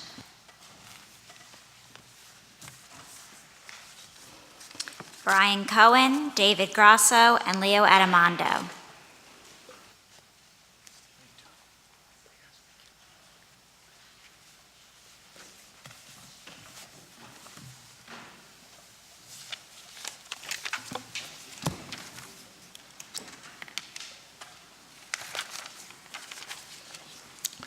Good morning, and thank you for being here today. And just please state your name, and David, why don't you start first? Sure. Thank you, Mr. Chairman and members of council. My name is David Grasso. I am the CEO and founder of Grasso Holdings. We develop, own, and operate office buildings, multifamily projects, mixed-use projects, apartment hotels, and restaurants in Philadelphia. We also develop, own, and operate projects of similar nature in other markets such as New York, Washington, Tampa, Charleston, Detroit, and Chicago. I live in Philadelphia. My children are, I'm proud to say, are products of the public school system in Philadelphia. We employ about 150 people in Philadelphia. I'm here to urge City Council today to seek out and consider alternative ways to fund critical city programs that don't drastically modify the 10-year tax abatement or decrease the pace of cuts to the business income receipts tax or add additional costs to construction. You know, it simply costs more to do business here in Philadelphia than it does in other cities. It simply costs more to build a building here in Philadelphia than it does in other cities. I see it directly in the other projects that I do in other cities. The 10-year tax abatement has been a blessing to my business, and I think to the city, I know to the city, and I fear that doing away with that, as well as some of the other programs that have helped spur the growth in jobs and new residents in Philadelphia, will do much more harm than it will do good to the city. We must look for other ways to generate revenues than measures that discourage businesses from investing in the city. The cuts that we've been making to the the gross receipts tax have shown the business community that we're serious about wanting new businesses to come to our city. To change that now will send the completely wrong message to businesses that want to come here. There's also been a large amount of volatility in the marketplace, the tax marketplace here in Philadelphia. I'm seeing issues in my ability to finance projects. I'm seeing capital sources unsure of what properties or what their investments will be worth in the future. The enemy to new investment in Philadelphia is volatility in the real estate market or in the tax market. For example, I'm trying to finance a project that I've been working on for many years in East Falls on Kelly Drive. One capital source that I've been working with for a long time finally decided to pass on the project because their they're not sure what the taxes are going to be on this project in the future. I have another project in Philadelphia, an office building I own in Center City. In 2017, the assessment was greatly increased, and in 2018, it was increased again. It's impossible to predict what this property is going to be worth in the future. Therefore, makes it much more difficult to attract capital, particularly institutional capital, to come to this market and buy it and invest in these properties. So I'm seeing, compare this to a market like Detroit, where I have multiple investments in Detroit. Detroit suffers from a lot of ills, but one thing that it has that does not have that Philadelphia does have is institutional capital making investments in Philadelphia. One of the reasons they don't like Detroit is uncertainty about what the properties will be worth in the future. They have a tax abatement program in Detroit. Unfortunately, it's unpredictable whether you get the tax abatement or not. So therefore, you can't predict you're going to get it, and therefore they assume you're not going to get it, so they're reticent to make the investment in that marketplace. It costs, as you probably know, it costs as much to build a project here as it does in New York, almost. It costs as much as it does in Chicago. It costs as much as it does in Boston to build a project here in Philadelphia. However, we get a fraction of the revenues from rents that we do in those other marketplaces. The 10-year tax abatement was implemented in part to counter that problem in Philadelphia, and I think it's done a decent job of doing that.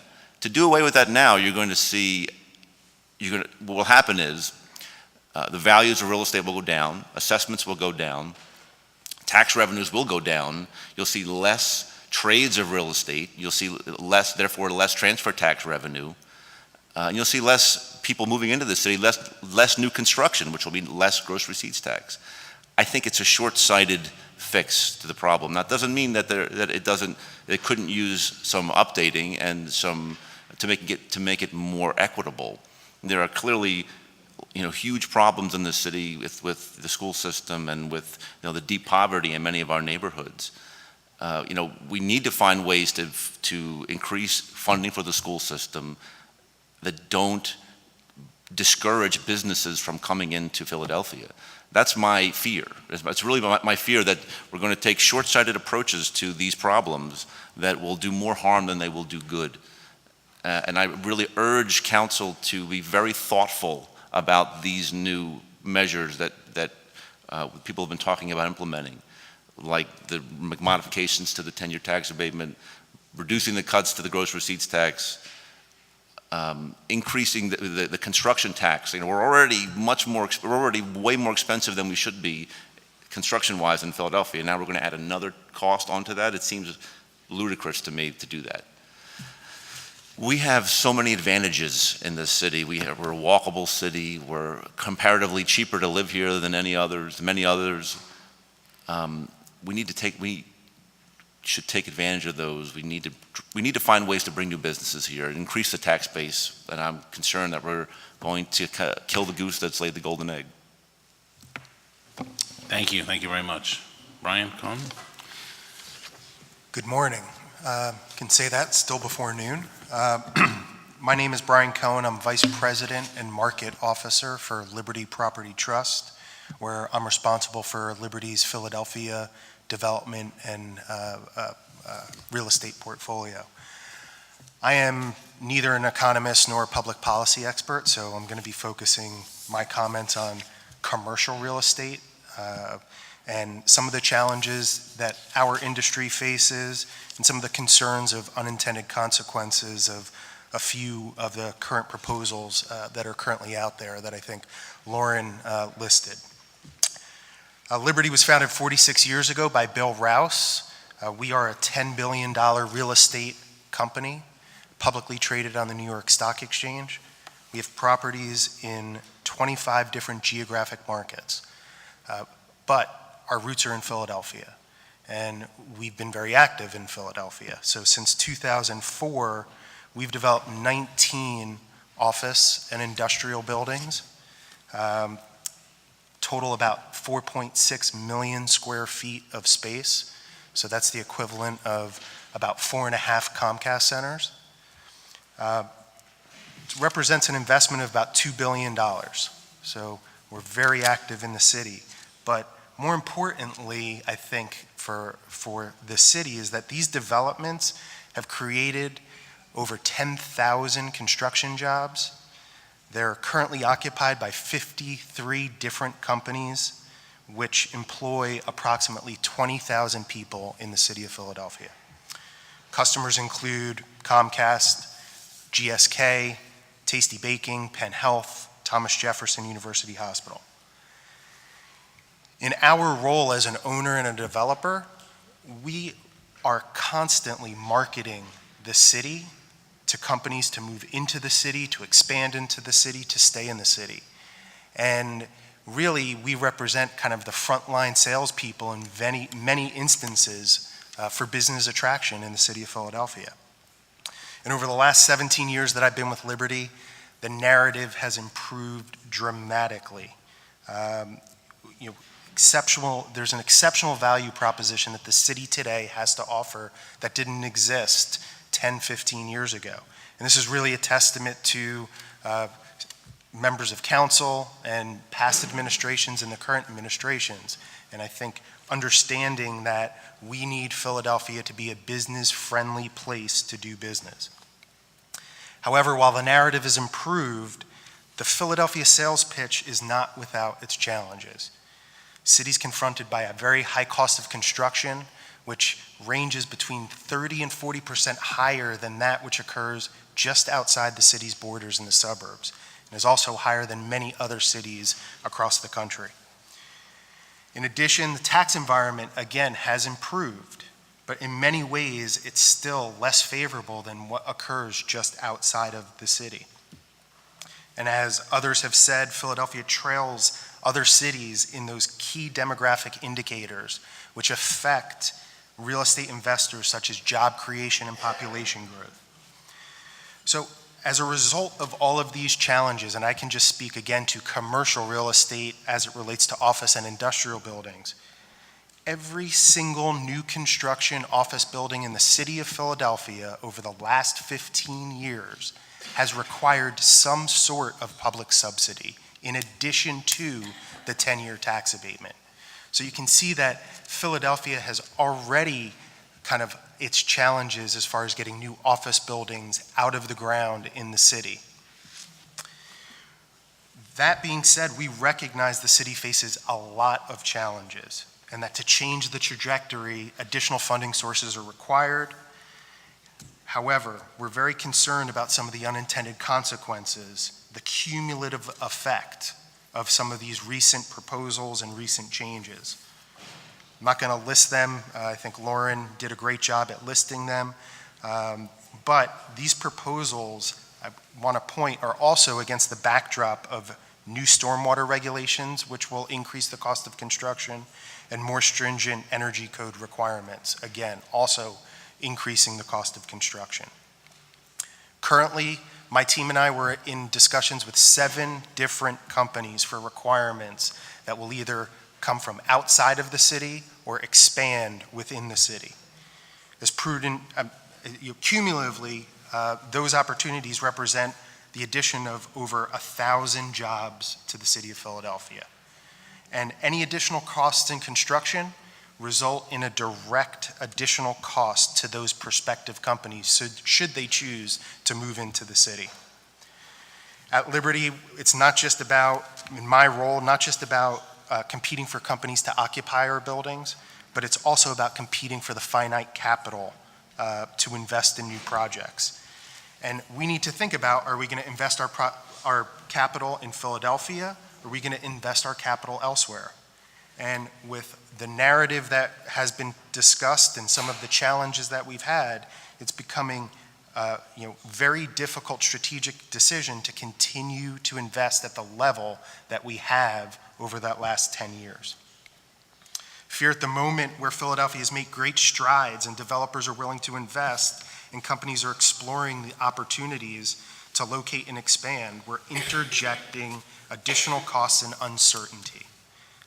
That not only causes pause for developers, but for companies considering to stay, expand, or move into the city.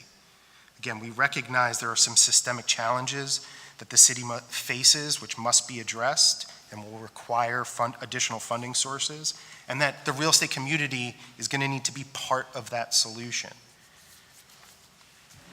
So, I think that what we would ask is that before proceeding with a lot of the current proposals and discussions, that there's two requests or suggestions. One, we should be sure to stress test any proposed funding solution in both economic expansion as well as recessionary times to confirm the stability of the funding source.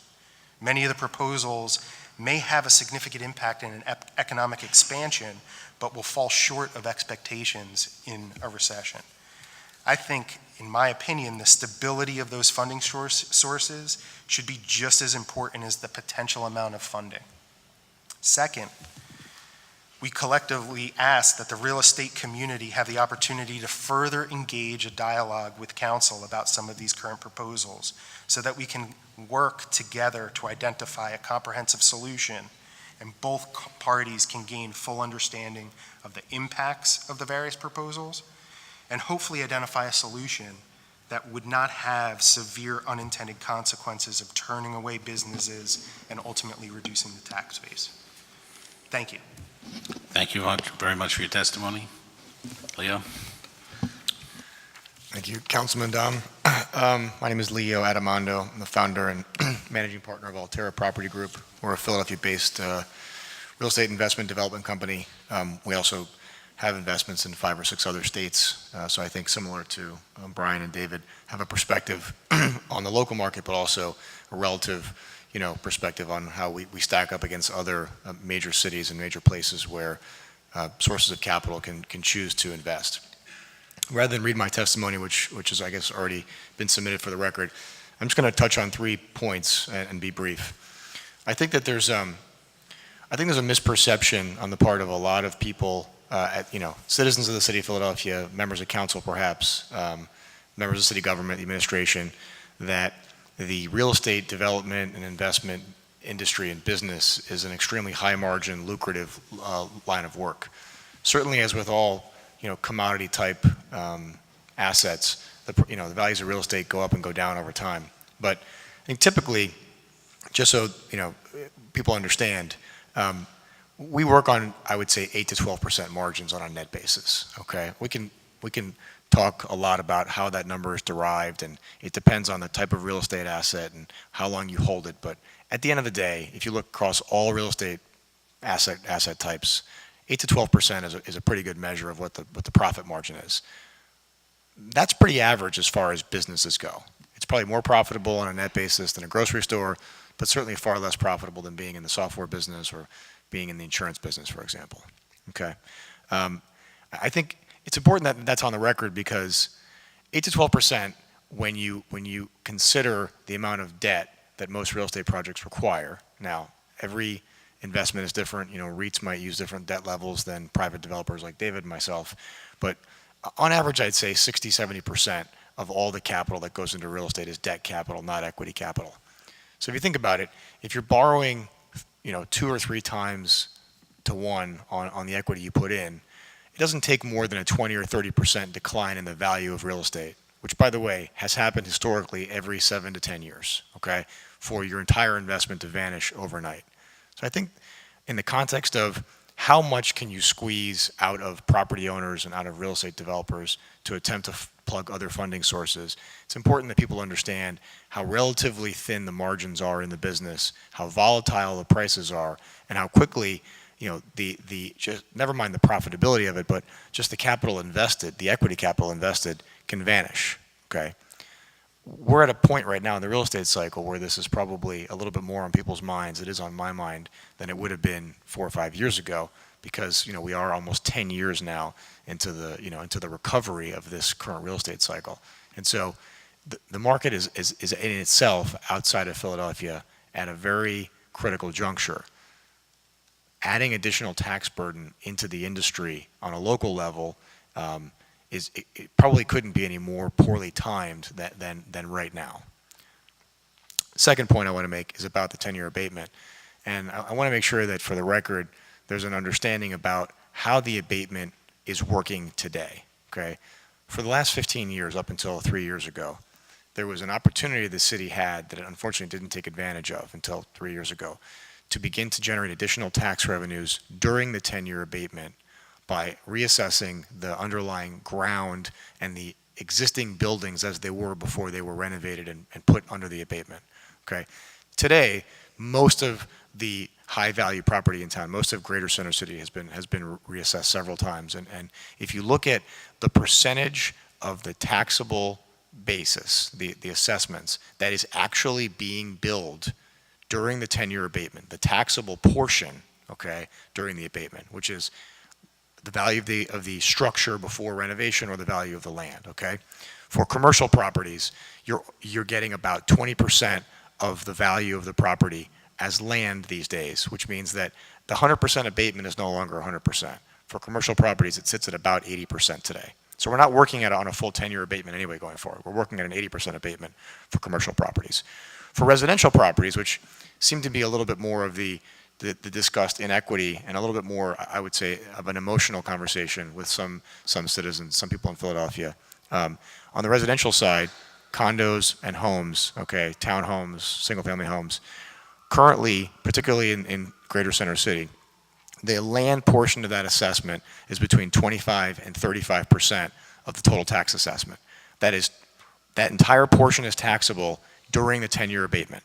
So for residential properties, whether they be $10 million condos or $600,000 homes, okay, or $300,000 homes, the city of Philadelphia, including the school district, are getting tax revenue during the 10 years on approximately a third of that property value. It is no longer a full 10-year abatement as it is. I think it's important that as we go forward and talk about the abatement and how to modify it, that we put it in the context of we're not starting from 100%. We're starting from somewhere between 80% and 65% of abatement going forward, okay? And the third thing that I want to say is all of this uncertainty around the total cost of development and ownership of real estate in Philadelphia is starting to have a tremendous drag on the ability of local operators to attract outside capital, the ability for outside developers who want to come into Philadelphia and create construction jobs, create additional tax revenues for the city, and all the things that out of town developers can also do, okay, whether they compete with us or not. All of that is starting to slow down, okay? It's starting to slow down not just because of where we are in the real estate cycle, but specifically because of the uncertainty around the tax regime in the city as it relates to real estate ownership and development. And the enemy of capital attraction is uncertainty. And the single most important thing when you want to continue growing a city is being able to attract capital and attract jobs. And the more friction you put in the system around that, which is what's happening right now, the more difficult that becomes. So I'll leave it at that and turn it back over to the chair. Thank you. Thank you all for your testimony. I'd like to recognize Councilwoman Gim. Thank you very much. First of all, thank you very much to this panel for being here and bringing forward your testimony. There are a couple of things that I wanted to pull out a little bit because I think it's important. This is a very important discussion that we're having right now, and the impact both from the city and as well as future development in the city is really important. So a couple of questions I had because I know, Mr. Grasso, you brought this up, but you talk a lot about the costs of doing business in Philadelphia and the cost of construction, minus the proposal to add in a 1%. Can you go into more detail about what the costs are that you see are different from other cities? Well, I can say from experience, having developed properties in New York, for example, and in Philadelphia, the costs per square foot to construct are very similar. There's slightly more in New York, but comparatively reasonably the same. However, you may get 2,000 a square foot. And to what do you attribute that? What do you attribute that? Organized labor. Mm-hmm. Okay. It costs more to employ people here. The health and welfare benefit packages of our labor unions are very expensive. And compared to New York, are they comparable or are they? They're comparable. They're comparable to New York? Yeah. Okay. because it would seem that if they're comparable, then wouldn't we still be lower because other costs are more expensive in New York, or? Well, they're comparable, yet the value of the thing that's constructed is significantly less in Philadelphia than the value of the item, the building that's constructed in New York. Right, but we're talking about costs of construction, not the Costs of construction end are result. similar. But in Washington DC, for example, the cost to construct for that same building would be 40% less than it would be in Philadelphia. Even there, the value of the underlying asset that you construct will be worth more than it would be in And Philadelphia. the difference between DC and Philadelphia, you attribute to what primary factors? It's labor Organized costs. labor costs, okay, Yeah. thank you. Can I just add something to this? Yeah. I think it's important to put the cost of construction, the cost of development in a broader context, okay? We certainly have an issue with the actual per square foot cost of construction in Philadelphia relative to other cities. We're somewhere between fourth and fifth most expensive, in terms of our actual hard construction costs. I think it would be overly simplistic to say that the problem is the cost of labor or just the general kind of union framework that most of these large projects fall under in Philadelphia. There's a myriad of things that are very specific to this market, okay, that are not just what a union carpenter or electrician makes on an hourly basis, okay? I'll say that one of the most significant situations in Philadelphia is the building code in Philadelphia, okay? That building code is frankly stuck back in the Paleozoic era, okay? And a direct result of those arcane building codes are a materials and methods approach that drive construction costs up significantly, okay? Now, there's a broad conversation going on right now. The building code is being updated, okay? Unfortunately, the newer building codes, the 2018 IBC code, has a lot of things that make sense, kind of globally, nationally, and locally will be implemented, like new energy code guidelines. Sure. Those things are only going to serve to further increase the cost of construction, not just here, but everywhere, okay? On the flip side of that, there are things in this new building code that, unless they get, pardon my diction here, bastardized locally when they get implemented, okay? There are a lot of things in that building code which will actually reduce the cost of construction to offset the energy code requirements and other things that are going to increase costs. So it's not just a union labor issue, okay? It is a building code issue. There are specific parts of the building code in Philadelphia that create tremendous additional cost burdens. It is also the general framework around how construction occurs in Philadelphia, the fees associated with that construction, and I want to put on record that it's not fair to say it's a hard cost of construction issue that's tied back to just the cost of labor. Okay, it is a much more nuanced problem than just that. One of the issues that we're talking about is that we have a tool with the abatement that's pretty, blunt in terms of its, distribution across the city, and not a particularly refined instrument. And so part of it is because we're hearing so much about the costs of construction. And I just think it's important for you, as you come before us, as you're detailing out the need to retain things that offset the costs of construction, like an abatement. We're using that to compensate to some extent for some of the costs, that we're also very clear about what some of the costs are, so that we can have clarity as, you keep talking, we keep talking, that we start to identify those elements that we can start to look at. So there needs to be something that goes beyond, a broader public understanding of the specific costs that are associated within the building code, so we can start to tackle some of those things that make sense, recognizing that the broader public is compensating for, what may be other things that could be addressed in other ways. And that doesn't mean that, of course, there's no conversation on either end about the importance of taking a look at the tools that we've given to help offset some of these costs. But to me, it's very important to outline what the costs are as you come, because we always hear this. It's expensive to build in Philly, but there's very little detailed understanding about those, and thus it's expensive to build in Philly, so thus we need these offsets. but there's very little conversation about us looking at those costs. My council colleague and myself are pretty serious about both the city budget, the school district budget. We pour through it. We talk a lot about costs. We talk about expenses. We talk about growth and all of these things. I'd just like to hear some of that from your end as well, so that it better educates both ourselves as well as the public. Yes, and if I can add one other thing, I think those are important points that we probably should be able to convey to you. I think I want to identify one little nuance here, which is we talk about cost of construction, right, which is one aspect of the total cost of development. So oftentimes when we talk about cost of construction, we're talking about the hard costs of the project, the actual construction contract amount. I think what we see, and we've been, in situation actually relatively recently, where we're looking at what's the total cost of development to build a building within the city versus pretty much an identical building up in the Allentown area. Okay, so, and I'm just giving you a kind of Do you think comparison.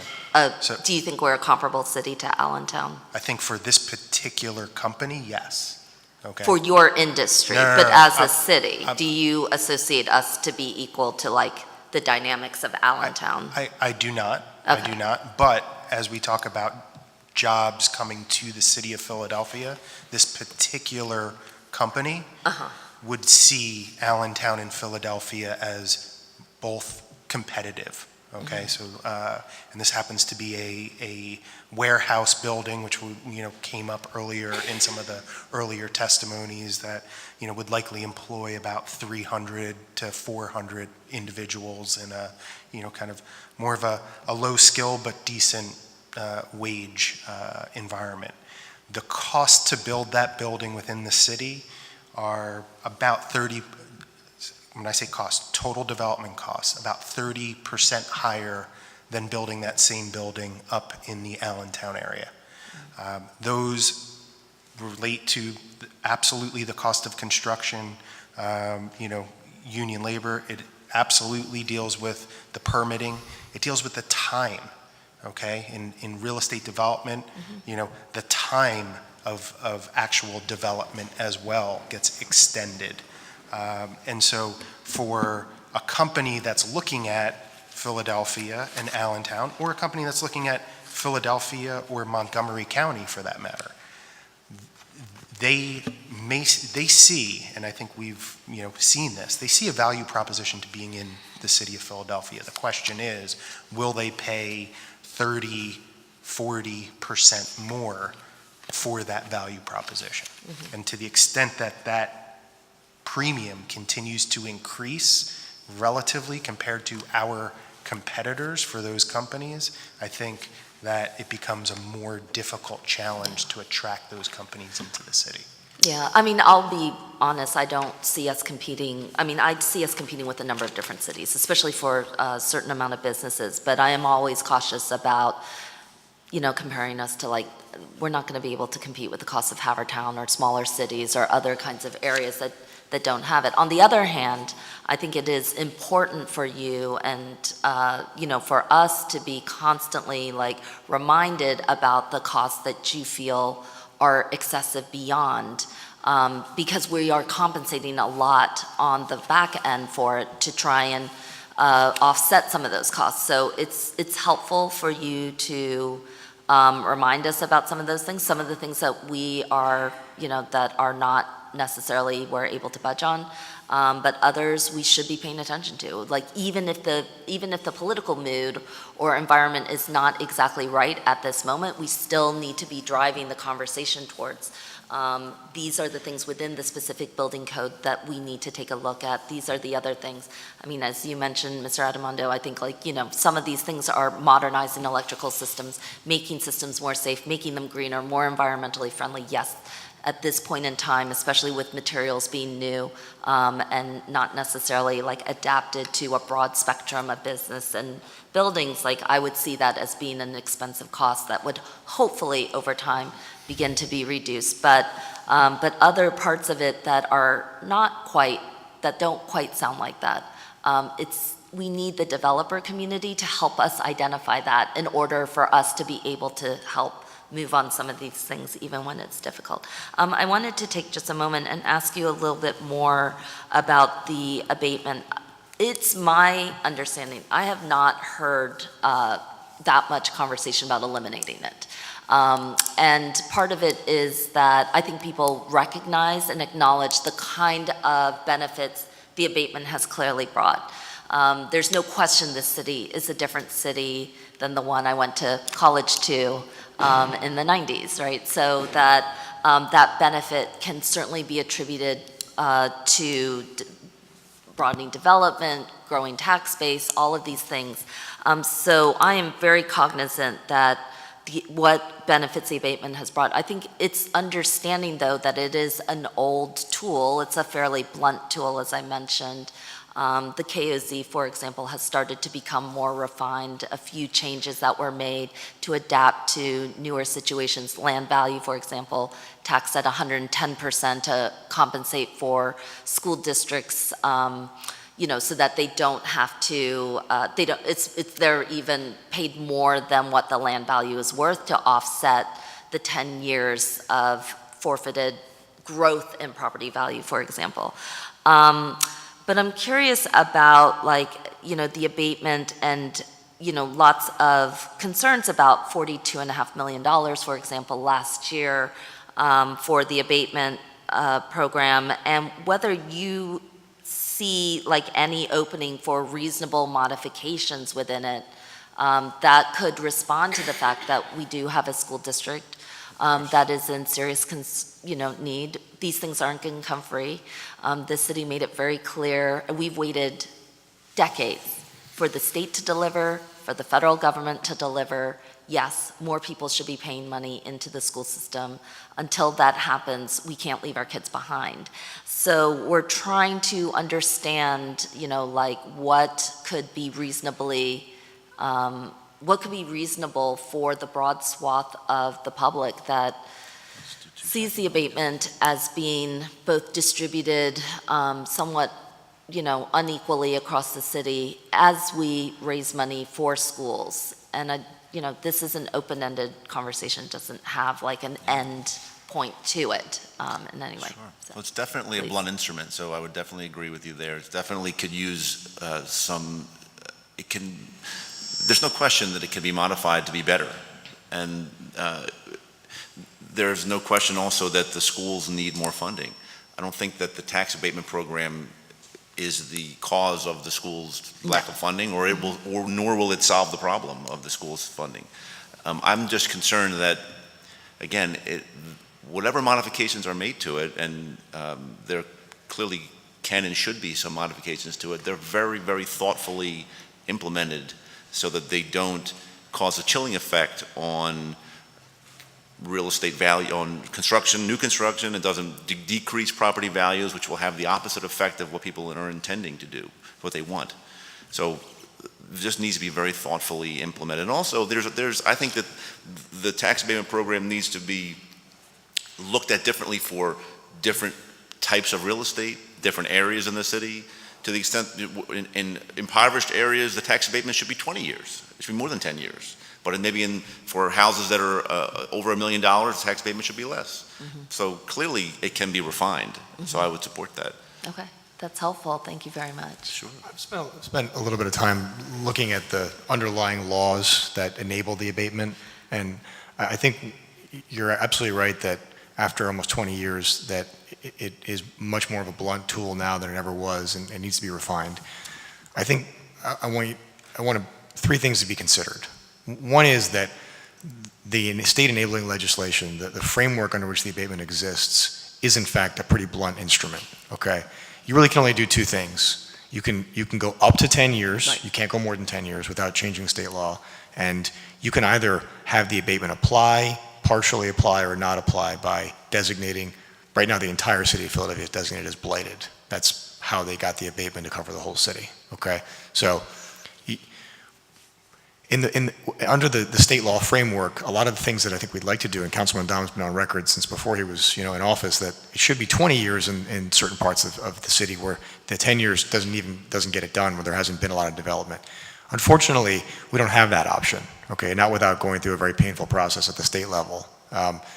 So in the context of what we can do, and in the context of things that I've heard kicked about, and I agree with you, Councilwoman Gim, that I haven't heard any rational person say we should get rid of the abatement entirely. It's been a conversation more about we should talk about how the abatement might need to change given the current school funding situation and the current, real estate and economic environment in the city. I don't think anyone disagrees that the conversation is relevant, okay? But you unfortunately can't do certain things like go to 10 years. There are certainly parts of the city that need the abatement more than others. Yeah. So thinking about the length of the abatement, in Center City or in extended Center City versus other parts of the city is a valid conversation to be had and a valid analysis that should happen.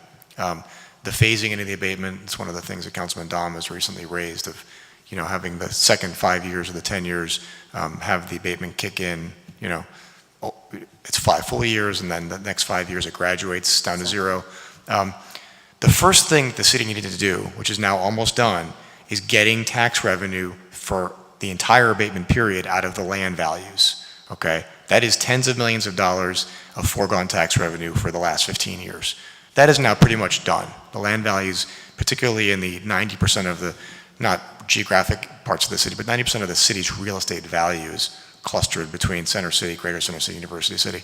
Those land values have now been looked at three times in a row, and whether I agree or disagree with some of the valuations, there's plenty of tax revenue that's now coming out during the abatement. So I think we need to start by, I'll say it again, understanding that it's not 100% abatement anymore. It's somewhere between 65 and 80% day one, okay? One of the, I think, more troubling proposals from the real estate community standpoint, particularly those of us who build residential, okay, is this notion of capping the abatement on a property basis at a certain number. I've heard 500,000, I've heard 700,000, I've heard $1 million, okay? Practically speaking, it's a very difficult thing to do, okay, for a few reasons. One, there's no way to differentiate in legally speaking, okay, between 150 or 250 square foot, residential unit and a 5,000 to 10,000 square foot residential unit, okay? In a given building that I might, as an apartment developer, put 100 units, somebody who builds, very high-end condos might put 30 units, okay? And so the total square footage built is the same, right? But the number of units is more or less dense, and then you're attaching the abatement cap to a unit, the unit of measure being one residential unit. Not all residential units from a valuation standpoint are alike, but legally speaking, they are identical, right? Whether it's a rental apartment or a condo, it is a single residential unit. So I think we're gonna have a real hard time trying to stay within the law, okay, and do something that's equitable to those who develop residential units, whether they be homes, condos, apartments, whether they be small, large. I think that's a black hole. Trying to figure out attaching a number and saying anything over that number is no longer abated. Okay, what's much more productive is, finish the last bit of the reassessing of the land. Okay, and then talk about how to phase the abatement out in certain parts of the city in a quicker schedule. It makes a big difference for the school district to phase in as well, because the income is then brought in at a steadier rate. Again, as you mentioned, similarly in any other industry, the school district lives and dies by predictability of its revenue, which it can't do because it lives year to year with state budgets and city budgets and all these kinds of things. Predictability on land, our property values are the bread and butter funding. It's the only money we don't have to beg, scrape, and plead for. And it's why some of the questions that we're raising and drawing out here are extremely helpful, so I appreciate that. Just want to put one more thing out there. There is this, I think this, there's this notion out there that somebody who moves into the city of Philadelphia and buys I'll throw a number out there, a $3 or $4 million condo. I don't build these for a living, and there are very few built, but they are being built, okay? Doesn't need the abatement to be able to afford to buy the house and move into the city.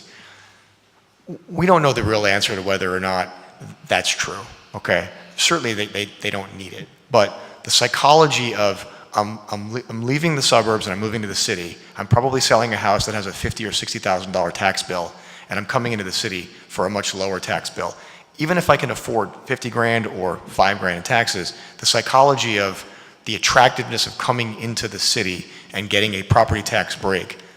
I know that the politics of it and the perception of it don't look good, but there are so many other material economic benefits to the city, the school district, and everybody else in continuing to facilitate that incentive, that taking a blunt instrument and making it even more blunt by saying if you paid more than $500,000 for your house, then you don't get an abatement above $500,000, I think it's a very dangerous way to modify the abatement. Yeah, and I think we should just continue this conversation. I appreciate it very much. I mostly appreciate the fact that we both understand, especially those of you who live in the city proper and have young children, both understand that as the city's attraction grows, we start to tease out and maybe understand how taxes and taxation incentives are diverse. Like it's a tool, it's not an end or, a starting point, it's a means for something.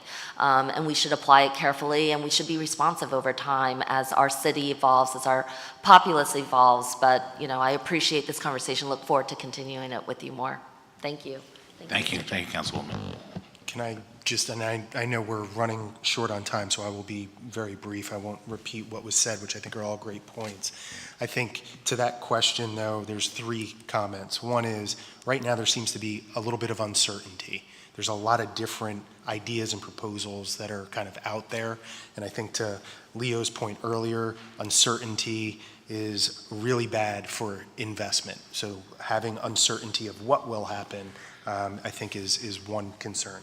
Second is the property type issue, right? I think we can talk about geographies, but I will stress that every office building that has been developed within the last 15 years required something beyond the 10-year tax abatement to get out of the ground.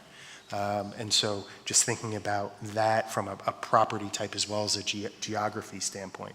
And then I think lastly is just the reduction or changes to that 10-year tax abatement needing to get taken into account the compounding effect with some of these other proposals that are out there. I think thinking about real estate comprehensively and having a comprehensive plan on how real estate will get taxed, I think is a very important part of the conversation. Thank you. I just have a few comments, and then we'll go to the next panel. But when I started here about 2 years and 3 months, and I think 27 days ago, not that I'm counting, but the value of real estate in Philadelphia was $134 billion. $134 billion, that was the value of OPA's assessment of the city. The billings were $1.275 billion. Under the new assessment, the value is $1.65 billion, and the billing, I'm sorry, $162 billion. Went from $134 billion to $162 billion, and the billings went from 1.275 to 1.650.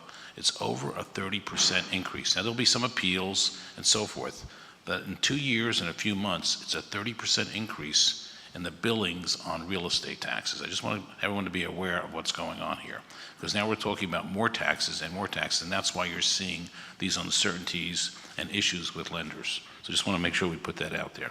And I want to thank this panel and appreciate everything. Thank you for coming today. Thank you. The next panel we're going to combine together because we have a time constraint. So I'd like to ask the clerk to call panel 4 and 5 together. Devin Toohey, Leslie Smallwood Lewis, Chris Serra, Taib Smith.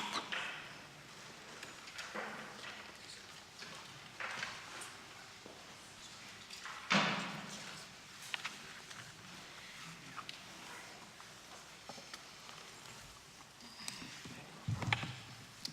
think we need another chair. Hey, good to see you.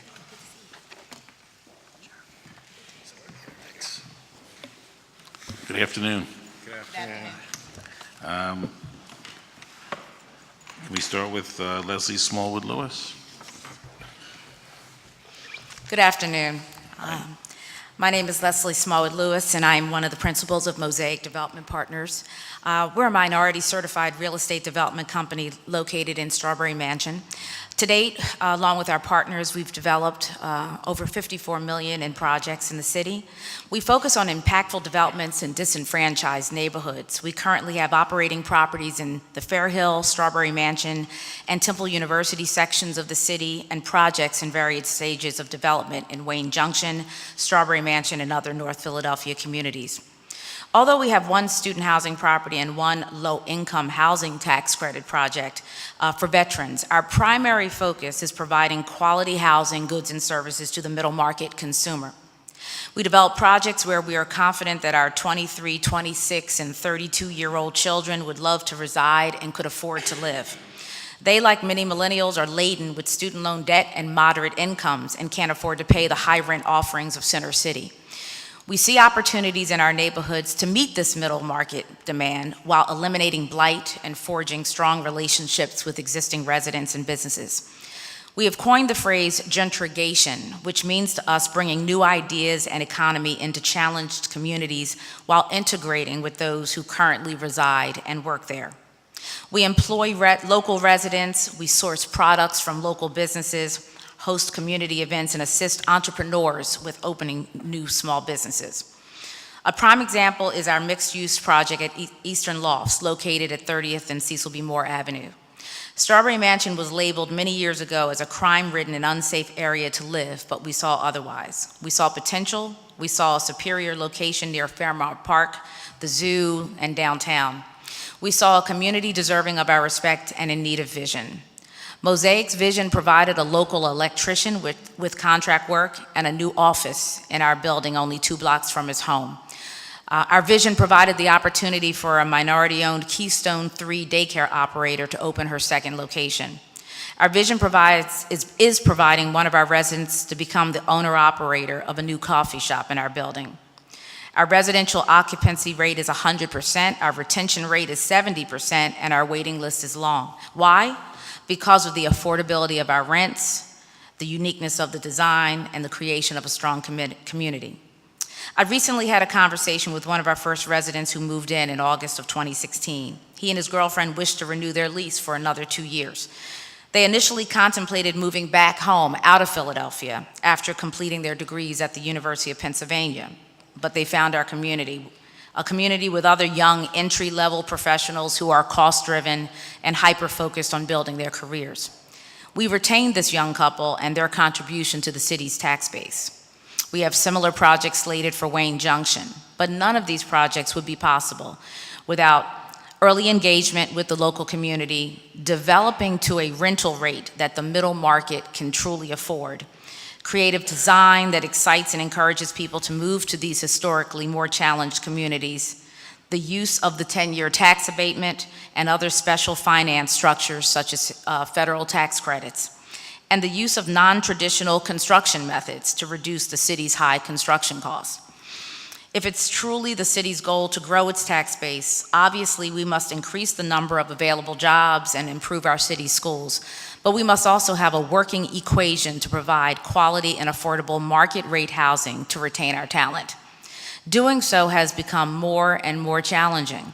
We are confident that there are opportunities to build more projects like Eastern Lofts, but without the 10-year tax abatement or even a revision to it, without the federal tax credits and more reasonable construction costs, our projects really will not be possible.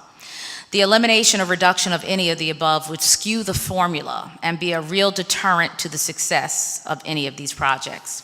There's always a financial gap caused by the high cost of construction and lower rental rates in these neighborhoods.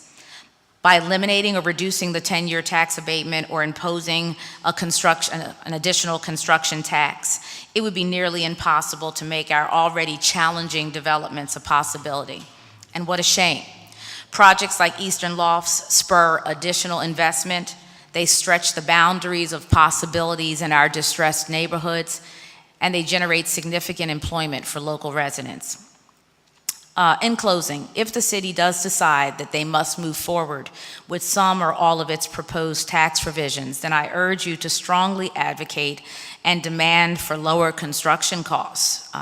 By doing so, it might help reduce the negative impact that tax revisions might have on future development. Thank you.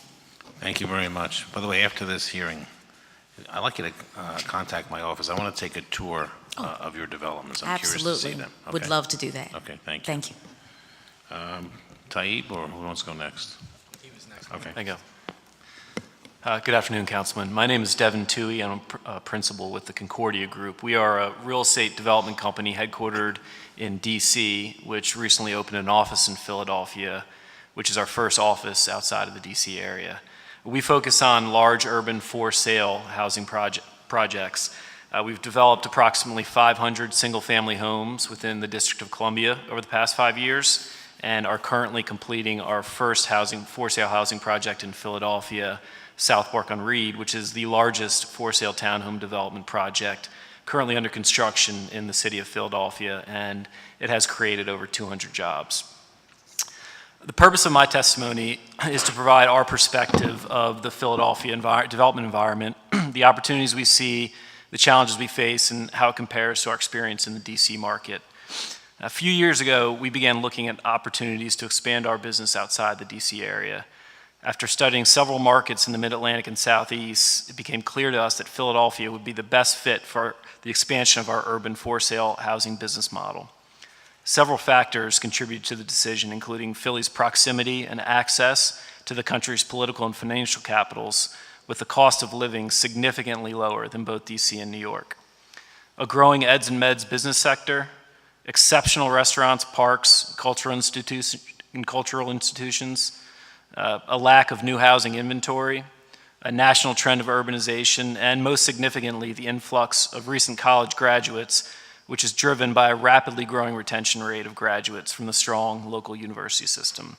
We believe these factors would result in a significant increase in demand for new for-sale housing, as we saw several of the same factors, especially the influx of recent college graduates, contributing to DC's rapid growth over the past decade. Since 2010, DC's population has increased an average of 11,000 residents per year, the majority of which are recent college graduates. Despite the similar attributes for growth between DC and Philly, the major challenge to development we anticipated, which has been discussed at length here, is the significant increase in construction costs in Philly compared to DC. However, knowing that we were going to pay a little bit more for construction, we assumed that we could achieve a similar profit margin in Philly that we are achieving in DC, because this construction cost increase would be offset by the 10-year real estate tax abatement. We've been fortunate over the past 2 years to develop two similar single-family housing projects, a 118-unit development in DC and a 91-unit development in Philadelphia, which has provided us the necessary data to vet our assumptions of the effect of the 10-year abatement. The houses in DC and Philly are virtually the same size, 4 stories and approximately 2,500 square feet, have a similar level of builder-grade finishes and comparable sales prices. The cost of building the homes in Philadelphia is 19% higher than what we pay in DC. The increase is due to several factors, including different city building codes, which Leo touched on, particularly the requirements within the plumbing code, a higher cost of labor, and almost importantly, a significant increase in the time it takes to complete a home. Whereas it typically takes us 5 to 6 months to complete the construction of a home in DC, it is taking us approximately 8 months to complete that same house in Philadelphia. It is our belief that the increase in time is due to a shortage of subcontractors who specialize in large-scale housing production. Based on the data provided from these similar projects, the additional buying power offered to our purchasers of the Philadelphia homes via the 10-year abatement, as well as the reduction in taxes we pay during the extended construction timeline, offsets a significant amount of the additional construction costs incurred in Philadelphia, but not all. The offset has provided us with an acceptable profit margin, although it is significantly lower than the margins we are achieving in DC. It's our understanding that Philadelphia is reevaluating the necessity of the tax abatement among other policy measures affecting the real estate industry, including an increase in transfer taxes, a construction impact tax, and halting reductions in the wage tax. Regarding the abatement, it's our belief that removing the abatement would put the city at a significant competitive disadvantage to the other markets on the East Coast that we previously looked at, which have a lower cost of construction, such as DC, Baltimore, Richmond, even the Philly suburbs. Cities with higher population and wage growth, DC, Boston, Pittsburgh, and lower business taxes. While the increased cost of construction must be factored into the feasibility of a for-sale housing development, the incentive of the tax abatement to prospective home buyers provides for increased sales pace and an ever-expanding pool of new home purchasers. The city's growth of new home construction over the past few years and the significant number of jobs created by this construction clearly reflects the effectiveness of the abatement. Without the 10-year abatement, the compelling case for the continued growth of for-sale housing in the city would be greatly diminished. Removing the tax abatement while increasing transfer taxes, implementing a construction tax, and freezing the wage tax reductions would bring new housing production to a halt. Thank you for your testimony. Thank you. Chris? Thank you very much for your valuable time. It's an honor to be here today. My name is Chris Sierra. I live in the Bella Vista neighborhood with my family. I'm the CEO of ArcWeb Technologies located in Old City. Last week, the Philadelphia Business Journal listed my company as number 35 on the list of tech employers ranked by size. I was able to bootstrap my company. That means I didn't receive any money from investors, my family, or anybody else. I spent a lot of time thinking about homegrown businesses and how kids in Philadelphia can walk a similar path as me to become more independent. To quickly summarize the points that we're making with regards to growing the tax base, I recommend focusing on creating homegrown jobs, promoting a short list of relevant workforce development programs, and addressing some challenges with employment discrimination. To quote many politicians over the years, jobs, jobs, jobs. We spent a lot of time, money, and energy on business attraction and trying to get companies like Amazon and Apple to move here. I argue it's much more scalable for us to foster an environment for homegrown businesses to thrive than it is to solve a single company's scalability problem. Paul Levy from Center City District wrote a piece in the Enquirer last week, and he cites a statistic that should frustrate anybody who is delighted with Philadelphia's growth over the past 10 years. If local growth since 2009 were robust enough to make us just average, attaining the 2.3% growth rate of America's largest cities, Philadelphia would have added 45,400 more jobs, i.e. one homegrown Amazon. To add some context to that, if we just focused on homegrown growth since 2009, we would have created the same amount of jobs already that Amazon HQ2 promises to deliver. There are two major taxation issues in this city that are holding back homegrown businesses. Pardon me. And subsequently job growth, and subsequently prosperity for a lot of citizens. These were also recommendations number 20 and 21 by the Tax Reform Commission in 2003. And so these recommendations have been on the table for over 15 years. The first major tax issue for homegrown businesses is what I call the second-year slap, which is an extremely counterproductive policy where businesses must pay their taxes almost a full year in advance or else face significant penalties. I call this the second-year slap since most people only discover it when they go to pay their first year of taxes. Imagine when you paid your taxes this month that you wrote a check to the city for the rest of 2018 in advance. How are you supposed to pay your taxes on salary when you haven't been paid yet? It's not possible unless you're already rich or you're lucky enough to borrow the money somehow. This impacts everybody, including the person that rents a kiosk at the New Gallery to sell their handmade bags. This is a Philadelphia-specific taxation issue, and we're out of line with the state and the federal government. The second major tax issue for homegrown businesses is hard to explain, but I assure you that it's very significant. For Philadelphia businesses, if you lose money in a given year and you're finally able to recover that loss more than 3 years later, then you essentially get taxed twice. This impacts startup entrepreneurs that are lucky enough to get a loan or convertible debt, but are unable to pay it back within 3 years. This is also a Philadelphia-specific taxation issue, and we're out of line with the state and federal government, which allow to carry losses for 20 years in many cases. By implementing these two tax code changes, I believe new businesses will flourish, and we can also push a narrative that Philly is the best city to start and grow your company. Let me switch to the subject of job training and workforce development. My business is right in the middle of a global outsourcing trend that has been sending labor overseas for decades. I won't name names, but last year, one of the top employers in Philadelphia chose another company instead of mine for a project, and meanwhile, most of that company's labor is performed on another continent. This is happening every day in Philadelphia for many jobs that we could be delivering here, and those include software engineering, i.e. coding, customer support, and others. I hope that as we're considering tax incentives for companies that we're also considering whether or not they'll be utilizing a homegrown workforce. I also hope that the current workforce development initiative focuses on a very small, limited number of jobs, e.g. like 10, that both city and employers can create successful programs around for training and hiring. If I had anything to say about it, then coding would be in that top 10 list. My last point is around criminal record checks, drug screening, and ongoing employment discrimination. I personally believe that background checks and drug screening are privacy invasions that unnecessarily limit the livelihood of many would-be flourishing citizens in Philadelphia.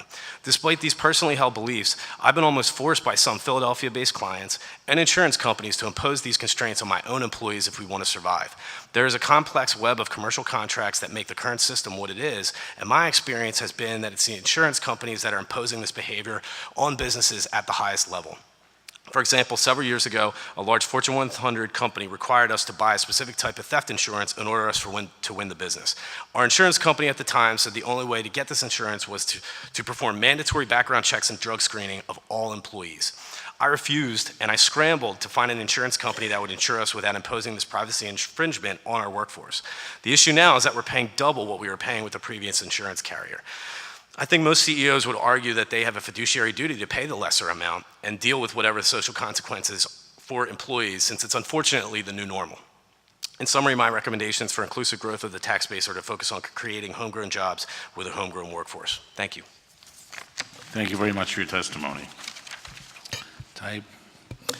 Councilman Dom, I'm going to not read my statement. You're familiar with my company and my work, but I think I'll just speak from the heart today. I'm actually disappointed that Councilman Curtis Jones couldn't stay for this because I think some of these issues particularly speak to his district and the other members of council, but I appreciate being here. Little Giant Creative is a creative agency that is completely POC owned and women led. We've been around for 11 years. Our clients range from Wharton University, Pennsylvania Academy of Fine Art, the Knight Foundation, many others, but you can read that in the statement. Some things that I think have not been spoken about here, truthfully, is that one of the biggest problems in this city that we've never addressed is race and inequality, dealing with generational inequality, suppressed incomes. I heard a lot of talk about the building trades, and we talk within real estate. They say that you can look at a city's success by the number of cranes in the sky. But you and I both know that there's a history of black and brown people not being able to fully participate in the building trades. Particularly the unions, I believe, at the last count were approximately 94 or 95% white, I think 74% male. I think 70% of those people on those jobs live in New Jersey and the suburbs. So when we're talking about tax base, when there's no pipeline, when you're a black or brown youth in the Philadelphia school system to get into the building trades, that's one issue. But we could also look at figures in the nonprofit industrial complex. If you look at the CDCs that service the under-invested corridors around the city, most of the black and brown people who have a position in there are the corridor managers. The executive directors and the executives are white people, often who don't even live in the city. I think if we were to speak to some of our older institutions, like the Chamber of Commerce, the Arts and Business Council, the Economy League, who I have many friends who are involved in, if you look at their boards, and if you think about the year that the Economy League was founded in 109 years ago, we have some deep, painful, transformative change that we need to make in this city. Large majority of black and brown people have never fully participated in the 20th century economy through policies like redlining, which I'm sure you're familiar with those policies, but we even have contemporary redlining policies. I learned at Kenyatta Johnson's council hearing a couple weeks ago that black applicants are 7 times less likely to have access to a home loan in the Philadelphia region, and the worst and most egregious lenders were the same banks that hold some of our city deposits. So I could name a bunch more figures, like, for example, that black boys in the United States born into households that identify as the top 1% have the same likelihood of being incarcerated as people who are in white households that make $36,000 a year, right? So when we talk about getting 100 people onto the tax rolls in a city where we have many communities, like at 60th Street in Councilman Jones's district, the average house might be around $50,000 to $70,000, but it's not livable, and you need probably about $50,000 to $70,000 in capital loans to make it a livable household. But banks won't give you those loans, right?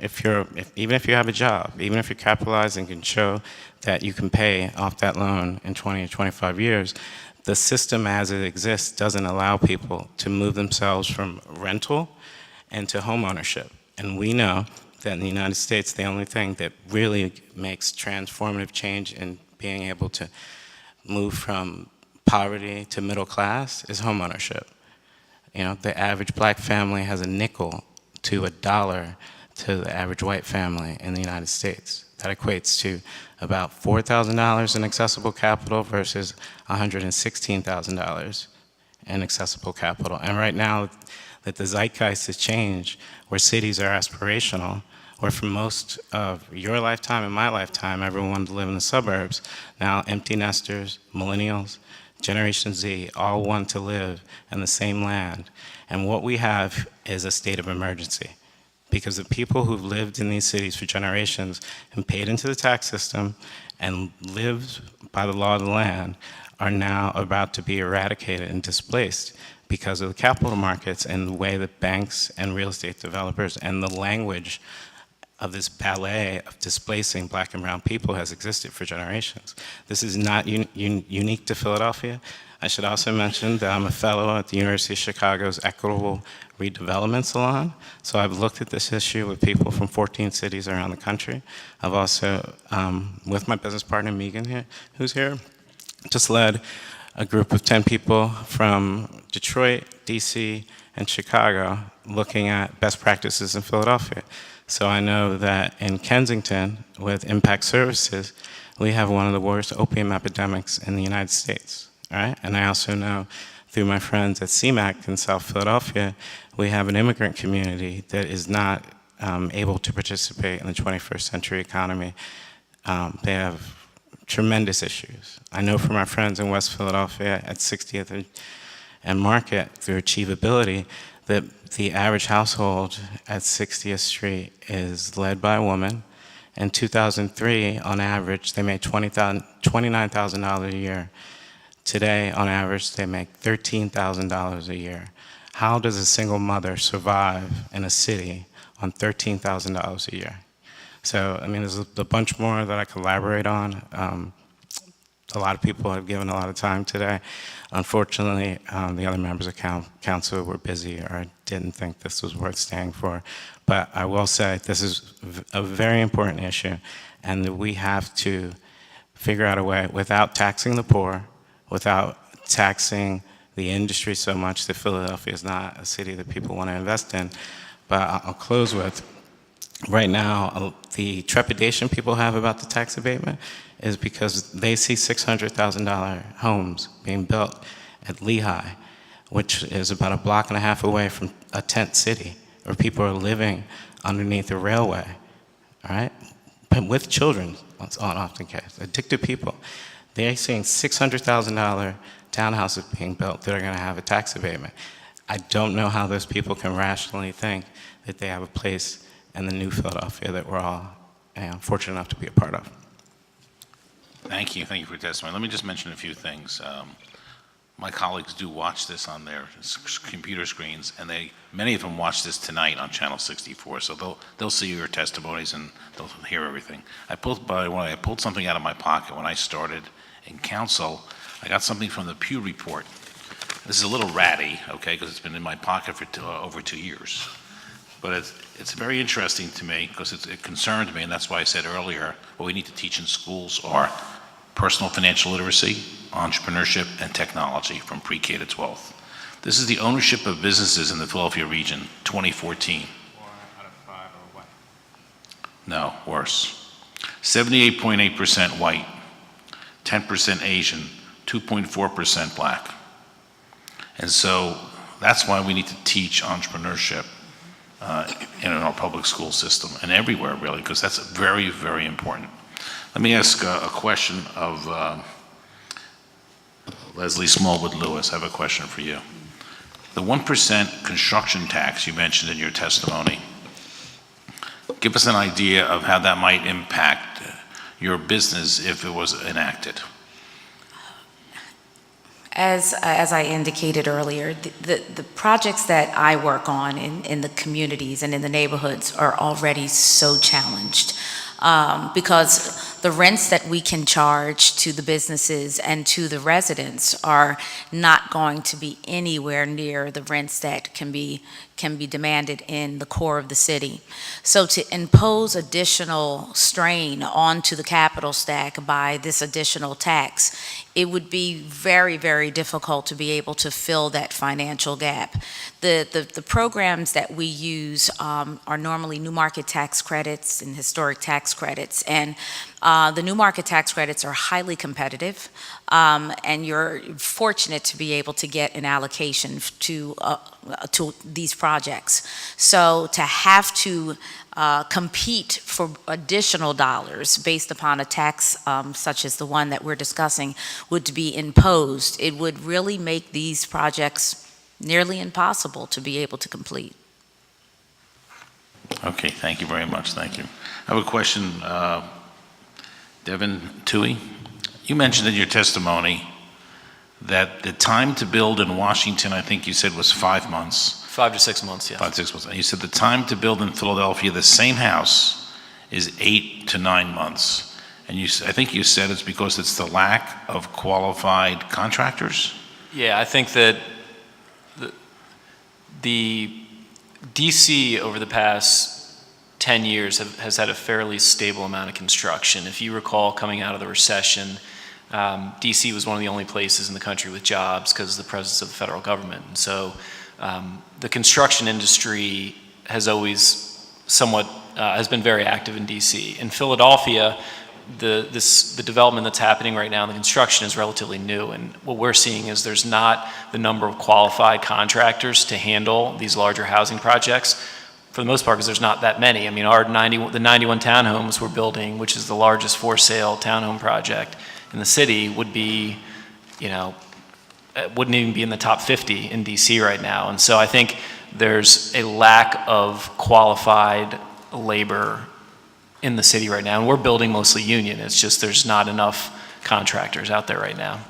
Okay, thank you. And Chris, Sarah, I just want to mention that I wrote down your 2 comments about the business taxes in advance and the carry back losses, basically. And I can't guarantee it, but we'll look into it and see what can be done, if anything can be done. Thanks. I would also just ask if there's a compromise to just change it for companies that are newly formed in 2018 and forward.